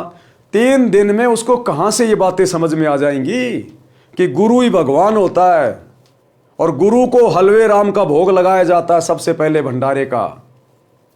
ये बातें गुरुदेव भगवान आप और हमारी आंखें खोलने के लिए इस पुस्तक में मेंशन कर रहे हैं।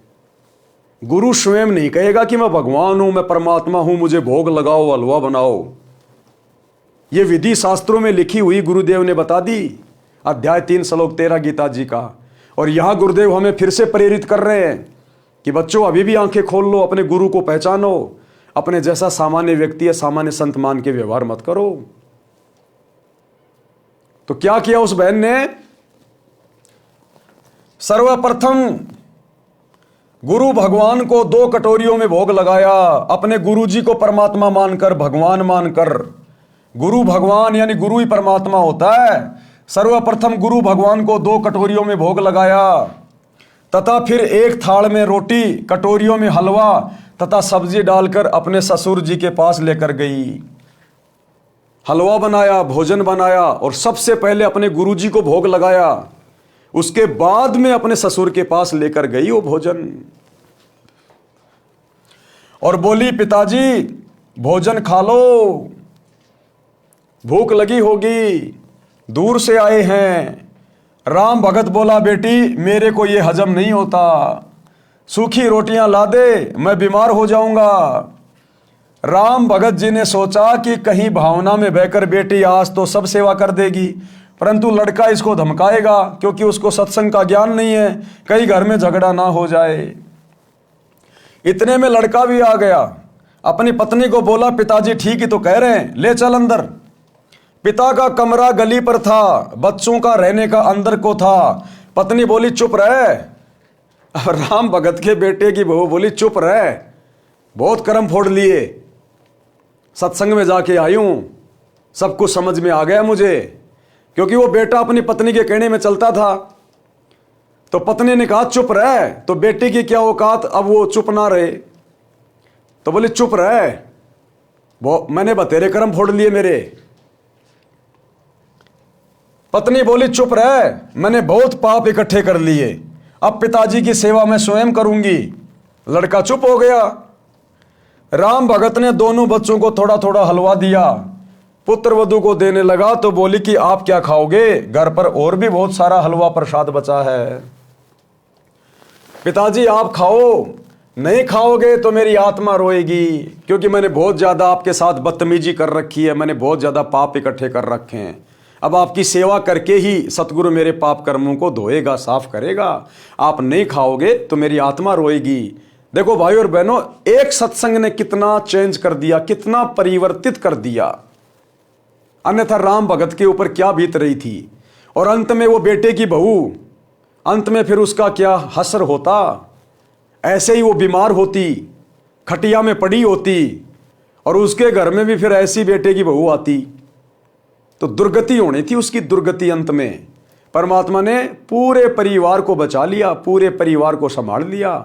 आगे चलकर बेटे ने भी नाम दीक्षा ले ली, पूरा परिवार ऋषि परिवार बन गया, शुरग बन गया, शुरग। जो सतगुरु अपनी सत भक्ति से, अपने आशीर्वाद से ऐसे उजड़े हुए परिवारों को सुखी कर दे, धरती पर सुर्ग बना दे, तो क्या उस सतगुरु के सतलोक में अखंड सुख नहीं होंगे? वहां की तो हम कल्पना भी नहीं कर सकते। जब शरीर छोड़ने के बाद सतगुरु के साथ विमान में बैठकर सतलोक जाएंगे। जो सतगुरु यहां इतना सुखी कर सकता है तो सोचिए उसके सतलोक में कितना सुख होगा। भगत राम भगत जी ने गुरुदेव भगवान का सुमरण किया और भोजन खाया। गुरुदेव भगवान का धन्यवाद किया कि ये परमात्मा, आपने तो मेरे परिवार को उजड़ने से बचा लिया, आपने तो स्वर्ग बना दिया मेरा परिवार। अपने गुरुदेव का धन्यवाद किया। प्रतिदिन पुत्र वधू स्वयं नरम गरम रोटियां गरम गरम लाकर अपने हाथों खिलाए, प्रतिदिन वस्त्र साफ करे और कहे पिताजी भजन कर लो। एक दिन राम भगत जी की बुआ का लड़का भगत राम निवास आया। अब एक दिन फिर राम निवास मिलने के लिए आया राम भगत जी से कि चलो भगत जी के पास चलते हैं, क्या हालचाल है। एक दिन राम भगत की बुआ का लड़का भगत राम निवास आया, वही राम निवास जो राम भगत को अपने साथ सत्संग में ले गया था और 2-3 महीने अपने साथ में रखा था। राम भगत जी ने उसको सीने से लगा लिया और बोला, रे भाई हमारा घर तो तेरी कृपा से स्वर्ग बन गया। लेकिन भगत ने कभी भी अपने ऊपर नहीं लेनी चाहिए। कोई हमारी कितनी बड़ाई करे, कितनी प्रशंसा करे, हमने वो बढ़ाई, वो प्रशंसा अपने गुरुजी के ऊपर डाल देनी है। अगर हमने अपने ऊपर ले ली तो हम दोषी बन जाएंगे। परमात्मा कहते मैं करे सो मारिए, तू करे सो छूट बे। इस मार में होशियार बंदा गधा बने के ऊंट बे। यदि आपने अपने ऊपर कोई चीज ले ली कि ये मैंने कर दिया, मेरे कारण तू गुरुजी से जुड़ा, मेरे कारण आज तेरा उजड़ा घर बस गया, तो परमात्मा कहते हैं धर्मराज के दरबार में उसकी पिटाई होगी। मैं करे सो मार पड़ेगी और तू करे सो छूट बे कि हे गुरुजी आपने कर दिया, हे मालिक इस दास को तो आपने निमित्त बना के भेजा। दास की क्या औकात है परमात्मा जो मैं किसी को आपसे जोड़ दूं। तो जो हर चीज अपने गुरुजी पे डालेगा कि परमात्मा आप ही सब कुछ करने वाले हो, जीव की कोई औकात नहीं है, कहते हैं वो धर्मराज के दरबार में पिटाई से छूट जाएगा। मैं करे सो मारिए, तू करे सो छूट बे। इस मार में होशियार बंदा गधा बने के ऊंट बे। और यदि अपने ऊपर लेगा कि मेरे कारण ऐसा हो गया, मैंने ये कर दिया, कहते हैं अगले जन्म में गधा बनेगा, ऊंट बनेगा, उसकी पिटाई होगी। राम भगत जी ने उसको सीने से लगा लिया और बोला रे भाई हमारा घर तो तेरी कृपा से स्वर्ग बन गया। भगत रामनिवास बोला कि मामा के बेटे रामनिवास से कुछ ना हुआ, गुरुदेव जी की शब्द शक्ति का करिश्मा है। किसकी शक्ति का करिश्मा है? गुरुदेव भगवान के वचनों का, उनकी शब्द शक्ति का। आप और मैं तो पहले इकट्ठे ने बत्ती डंडा खेला करते, मेरे करने से होता तो पहले ही हो जाता। गुरुजी कह रहे थे कि राम भगत पिछले जन्मों में भगत था, इससे घर के मोह के कारण मर्यादा में चूक बनी थी, उसके कारण इतना कष्ट उठाया है। अब ये मां दुखी हो चुका था तब तेरे साथ आया है, नहीं तो आप कितनी बार राम भगत से पहले कह चुके थे कि सत्संग में चल, परंतु मोह माया में अंधा हो चुका था। ये कष्ट और पुत्र वधू का व्यवहार इसके लिए वरदान बन गया। ये कष्ट और बेटा बेटी का वो बुरा व्यवहार इसके लिए वरदान बन गया कि अंदर ही अंदर दुखी होकर, बाहर तो केवल दिखावा कर रहा था कि मुझे कोई दिक्कत नहीं है, मेरा बेटा बेटी बहुत अच्छे हैं, लेकिन अंदर तो जो कष्ट था, जो पीड़ा थी वो होनी थी। तो अंदर ही अंदर दुखी था उनके व्यवहार से। और उसी दुख के कारण कि मैंने बचपन से बच्चे को पाला पोसा, आज मैंने बुढ़ापे में इससे उम्मीद लगाई और दोनों मेरे साथ में अच्छा व्यवहार नहीं कर रहे हैं, इस दुख के कारण भगत रामनिवास के साथ में वो सत्संग में गया था, अन्यथा सत्संग में नहीं जाता। कबीर जी ने कहा है कि कबीर सुख के माथे पत्थर पड़ो जो नाम हृदय से जाए, बलिहारी दुख के कारण जो पल पल नाम रटाए। गुरुदेव भगवान कहते हैं कि अपने गुरु से, अपने परमात्मा से ज़्यादा सुखों की डिमांड मत करना, ज़्यादा भौतिक इच्छाओं की डिमांड मत करना। ये सुख तुम्हें भक्ति और भगवान से दूर कर देगा। ये पहला नियम बताया परमात्मा ने। सुखी होते ही सबसे पहले जीव भगवान को भूलता है, भक्ति मर्यादाओं में गफलत करने लगता है। तो परमात्मा कहते हैं बाढ़ में जाओ, ऐसा सुख पत्थर पड़ो उसके ऊपर, कि सुख के माथे पत्थर पड़ो जो नाम हृदय से जाए, और बलिहारी उस दुख के कारण जो पल पल नाम रटाए। कि ऐसा दुख मेरे लिए वरदान जो मुझे भगवान से जोड़ दे, मैं कुर्बान जाऊं ऐसे दुख के ऊपर। और परमात्मा हल्का हल्का कष्ट, हल्का हल्का दुख भक्ति करवाने के लिए आप हमें देते रहिएगा। तो भगत ने कभी भी अपने गुरुदेव भगवान से सांसारिक सुखों की डिमांड नहीं करनी चाहिए, क्योंकि हम जो भक्ति कर रहे हैं ये देवी देवताओं की नहीं है, किसी आधे अधूरे बहरे देवी देवताओं की नहीं है, भगवानों की नहीं है। ये डमी गॉड की भक्ति नहीं है, रियल गॉड की भक्ति है। और रियल गॉड अंतर्यामी है, हमें कब किस चीज़ की आवश्यकता है उसको सब पता है। अगर हम उसकी मर्यादा में रह के भक्ति करेंगे, वो समय पर हमारी हर इच्छित आवश्यकताओं को पूरा करता रहेगा, मांगने की जरूरत नहीं है। तो गुरुदेव कहते हैं कबीर सुख के माथे पत्थर पड़ो जो नाम हृदय से जाए, और बलिहारी व दुख के जो पल पल नाम रटाए। भावार्थ, हे परमात्मा इतना सुख भी ना देना जिससे तेरी भूल पड़े। जिस दुख से परमात्मा की पल पल याद बनी रहे, वैसे दुख सदा देते रहना। मैं बलिहारी जाऊं उस दुख को जिसके कारण परमात्मा की शरण मिली। भगत राम भगत जी ने भगत रामनिवास जी से कहा कि अब के सत्संग में बेटे प्रेम सिंह को ले जाना, इसका भी उद्धार हो जाएगा। अगले सत्संग में जो 1 महीने पश्चात होना था, भगत रामनिवास जी आए और प्रेम सिंह को अपने घर ले जाने के बहाने ले गए। घर से सत्संग में ले गए। 3 दिन तक आश्रम में रहे, सत्संग सुना, अन्य पुराने भक्तों से उनकी आप बीती सुनी तो सत्संग के रंग में रंग गया। भगत राम भगत जी का परिवार एकदम बदल गया। भक्ति सेवा करके कल्याण को प्राप्त हुआ। तो भाइयों और बहनों, घर किस किनारे पे था? उजड़ने के किनारे पे। राम भगत का आगे का जीवन यदि परमात्मा उस पर दया ना करते, रामनिवास को निमित्त बनाकर अगर सत्संग में ना लाते, तो भगत राम भगत का बुढ़ापा, उसका आगे का जीवन नरक से कम नहीं था, नरक से कम। और ना उसके बेटा बेटी का व्यवहार चेंज होता, उनको शरण नहीं मिलती गुरु जी की, जिस कारण से उनके बेटा बेटी भी बिगड़ जाते, उनमें भी वही कुसंस्कार पैदा होते चले जाते और नस्लें बिगड़ जाती, पीढ़ियां बिगड़ जाती। लेकिन एक व्यक्ति ने समझदारी दिखाई, राम भगत ने सतगुरु की शरण ग्रहण कर ली, सतगुरु के सत्संग वचन सुने, भक्ति शुरू कर दी। उस एक भगत के कारण परमात्मा ने पूरे परिवार को स्वर्ग बना दिया, स्वर्ग। तो इसी प्रकार भाइयों और बहनों, अभी आप लोग जो सतगुरु रामपाल जी की शरण से दूर हैं, आप लोग जो ये सोच के बैठे कि बस हमारा बेटा नौकरी लग गया, बेटी नौकरी लग गई, बहुत बड़ा अधिकारी बन गया, अरे बड़े बड़े मुख्यमंत्री जेलों में पड़े हैं, आपको तो केवल छोटा मोटा अधिकारी लगा है, मुख्यमंत्री तक जेल में चले जाते हैं। ये सब अपने अपने संस्कारों का कारण है। पाप और पुण्य के कारण सारा खेल हो रहा है यहां पर। अगर अपने जीवन में संस्कारों से ज्यादा चाहते हो, अच्छा चाहते हो, अपने भाग्य में कुछ परिवर्तन चाहते हो, आने वाले संकटों से छुटकारा चाहते हो, जिन संकटों के विषय में आपको नहीं पता कब आपके घर पे बिजली गिर जाए, आप लोग तो खुशी खुशी बेटा नौकरी लग गया, पूरे परिवार को लेके किसी बाबा जी के दर्शन करने जा रहे, पहाड़ों पे, मंदिरों में, तीर्थों पे, और रास्ते में गाड़ी एक्सीडेंट हो गई। जैसे दुनिया कुंभ के मेले में अपने पाप कटवाने जा रही थी, वहां भगदड़ मच गई, दुनिया खुद ही कट गई।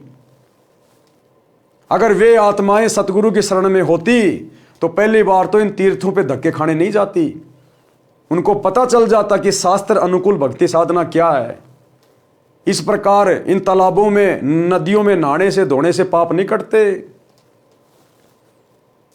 और वे आत्माएं सतगुरु की शरण में आके सत भक्ति करती, ये मनमाने आचरण करने से बचती, उस भीड़ में जाने से बचते, और आज वो मृत्यु को प्राप्त ना होते। तो सतगुरु की भक्ति से हमारे संस्कार भी कटते हैं, हमारे जीवन में परिवर्तन होता है, विचारों में परिवर्तन होता है। सतगुरु अपने आशीर्वाद से भगत का परिवार सेट कर देता है। इसलिए गुरु की शरण की आवश्यकता होती है। लेकिन नकली गुरुओं की शरण से, उनके सत्संगों से कोई परिवर्तन नहीं होता, कोई बदलाव नहीं होता। सच्चे सतगुरु की शरण ग्रहण करनी पड़ेगी। और आज आप सभी का परम सौभाग्य है, सच्चा सतगुरु। सतयुग से ऋषि महात्मा जंगलों में जा जा के मर गए, एक एक पैर पे खड़े होकर तपस्या करके गड़ गए। आज तक ये सतगुरु और इसकी सत भक्ति नसीब नहीं हुई। और आज इस कलयुग की पिछली पीढ़ी में चूंकि ये भक्ति युग शुरू हो चुका है, आप और हमें मनुष्य जन्म प्राप्त है, सतगुरु धरती पे प्रकट है। परम सौभाग्य है आप और हमारा। ब्रह्मा विष्णु महेश और देवी देवताओं को भी ये सौभाग्य प्राप्त नहीं है, क्योंकि वो भी मोक्ष के लिए भटक रहे हैं, लेकिन काल के हत्थे चढ़ गए। यहां नकली साधना करके चले गए, नकली गुरुओं के शरण में दान पुण्य करके चले गए, दुनिया भर के भंडारे और कंबल बांट के चले गए। उस पुण्य के कारण वो देवी देवता तो बन गए, लेकिन मोक्ष से वंचित रह गए। अब जितने दिन उनके दान पुण्य की कमाई रहेगी, तब तक वो देवी देवता बन के मौज करेंगे। जिस दिन वो कमाई खत्म, ये काल नीचे पटक देगा, गधा कुत्ता सुअर बनेंगे। तो देवी देवताओं को भी ये मौका नसीब नहीं है जो आज आप और हमें है, पूर्ण मोक्ष प्राप्त करने का, उन देवलोकों से भी उत्तम स्थान सचखंड में जाने का, सदा सदा के लिए अखंड सुख प्राप्त करने का। सतगुरु के सतलोक में जाने के बाद फिर ना कभी मरना, ना कभी बूढ़ा होना, ना कभी कोई रोग होना, ना कोई काम धंधा करना, सबको एक समान सुंदर शरीर। वहाँ हाड़ मांस का शरीर नहीं है, टट्टी पेशाब वाला शरीर नहीं है, नूरी शरीर है। सबके बड़े बड़े महल, सबके अपने अपने विमान, सबका भरा पूरा परिवार, कोई राग द्वेष ईर्ष्या नहीं, लड़ाई झगड़ा नहीं, मार पिटाई नहीं, ऊंच नीच का भाव नहीं, जाति और धर्म नहीं। वहां केवल आनंद ही आनंद है, वो सुख सागर है, सुख सागर। लेकिन वो कैसे मिलेगा? आज यदि आप सतगुरु के सत्संग सुनना शुरू करेंगे तो, और ज्ञान समझकर जब आप इनकी शरण में आ जाएंगे, इनके द्वारा प्रदान की गई सतभक्ति शुरू कर देंगे, तो सतगुरु धीरे धीरे सब कुछ परिवर्तित कर देगा, सब कुछ चेंज कर देगा। तो भाई और बहनों, आज के वीडियो में हम केवल इतना ही लेंगे। हम धीरे धीरे आगे बढ़ेंगे, क्योंकि ये पुस्तक कोई सामान्य पुस्तक नहीं है। ये जीने की राह पुस्तक आपके जीवन को परिवर्तित कर देगी, यदि आप जिस जरा सा भी बुद्धि विवेक से काम लेंगे और आज ही अपनी जेब से मोबाइल निकालकर YouTube पर सृष्टि रचना सतगुरु रामपाल जी लिखेंगे और इनके सत्संग सुनना शुरू करेंगे। जिस घर में सतगुरु रामपाल जी के मोबाइल पर या स्पीकर में सत्संग भी बजने शुरू हो जाएंगे, उस घर के और घर वालों के संस्कार उसी दिन से चेंज होने लग जाएंगे। ये छोटी मोटी आम जो बीमारियां हैं, जो हॉस्पिटलों में जाकर लाखों रुपया बर्बाद करने से भी नहीं कट पा रही, सतगुरु के वचन जब कानों के अंदर पड़ेंगे, उन बीमारियों का धीरे धीरे खात्मा होना शुरू हो जाएगा, क्योंकि आपके संस्कार बनने शुरू हो जाएंगे। संस्कार बिगड़े हुए इसलिए आप बीमार हैं, घर में रोगी हैं, घर में लड़ाई झगड़ा कलह। और सच्चे सतगुरु के सत्संग जिस घर में दीवारों से टकराने लग जाते हैं, उस घर की दिनचर्या चेंज हो जाती है। जिस प्रकार आपके घर में हलवा बन रहा है, तो हलवे की महक पड़ोसियों को भी प्रभावित करती है। कुछ दिन बाद वो भी कहेंगे आज तो अपने भी हलवा बना लो। तो इसी प्रकार सत्संग सुनने से सूक्ष्म प्रभाव इस आत्मा के ऊपर पड़ता है, और आत्मा आज नहीं तो कल सतगुरु से जुड़ने के लिए प्रेरित हो जाती है। और एक बार सतगुरु ने यदि अपना कनेक्शन भगत से जोड़ दिया, उसके बाद कमी किस बात की? भाई, जिस घर में आपने लाइट का कनेक्शन ले लिया, तो आपके घर में सारे काम होंगे, पंखा भी चलेगा, लाइट भी जलेगी, एसी भी चलेगा, कूलर भी चलेगा। और जिस घर में लाइट नहीं है, उनकी केवल बैटरी चल रही है, जो लाइट से पहले से चार्ज की हुई है। तो यदि किसी के घर में थोड़ी बहुत सुख शांति है, रोजी रोटी का धंधा बढ़िया है, बेटा बेटी नौकरी में है या खुद नौकरी में है, और भक्ति कर रहा वो 2 नंबर वाली देवी देवताओं की, तो उसके पिछले मनुष्य जन्म की वो भक्ति वाली दान पुण्य की बैटरी थोड़ी बहुत चार्ज है। लेकिन भैया, बैटरी कितने दिन चलेगी? कब तक चलेगी बैटरी? उसकी एक सीमा है। जिस दिन डिस्चार्ज हो जाएगी, पूरे घर में अंधेरा। जिस दिन आपके पिछले पुण्य कर्मों वाली बैटरी डिस्चार्ज होगी, दुखों का पहाड़। अचानक से आप रोगी होंगे, कभी एक्सीडेंट होगा, कभी किसी युवा की मौत हो जाएगी। फिर आपकी भक्ति कहाँ गई? वो जो आप मंदिरों में, मस्जिदों में, चर्चों में, गुरुद्वारों में, कुंभ में, महाकुंभ में, हरिद्वार में, गया पे, तीर्थों पे कावड़ ला रहे थे, बद्रीनाथ, केदारनाथ, जगन्नाथ, दुनिया भर के व्रत करना, वो सारी भक्ति करते करते भी तुम्हारे ऊपर कष्ट। लेकिन फिर भी आप लोगों की बुद्धि नहीं खुलती, कभी काल खुलने नहीं देता। ये बुद्धि खुलेगी सतगुरु के सत्संग सुनने से, और जिस दिन शरण में आ जाओगे उस दिन तो कहना ही क्या। तो गुरुदेव भगवान के आशीर्वाद से आज के वीडियो में हम केवल इतना ही लेंगे। कल रात्रि 8 बजे सभी भाई बहन फिर से लाइव जुड़िए। तब तक गुरुदेव भगवान हम सबको आज्ञा दें, इजाजत दें, सद्बुद्धि दें, आशीर्वाद दें। बंदी छोड़ सतगुरु रामपाल जी भगवान की जय हो। भाई जो गुरु बचन पे डट के, कट गे फंद 84 के, कट गे फंद 84 के, कट गे फंद 84 के। भाई जो गुरु बचन पे डट के, कट गे फंद 84 के, कट गे फंद 84 के।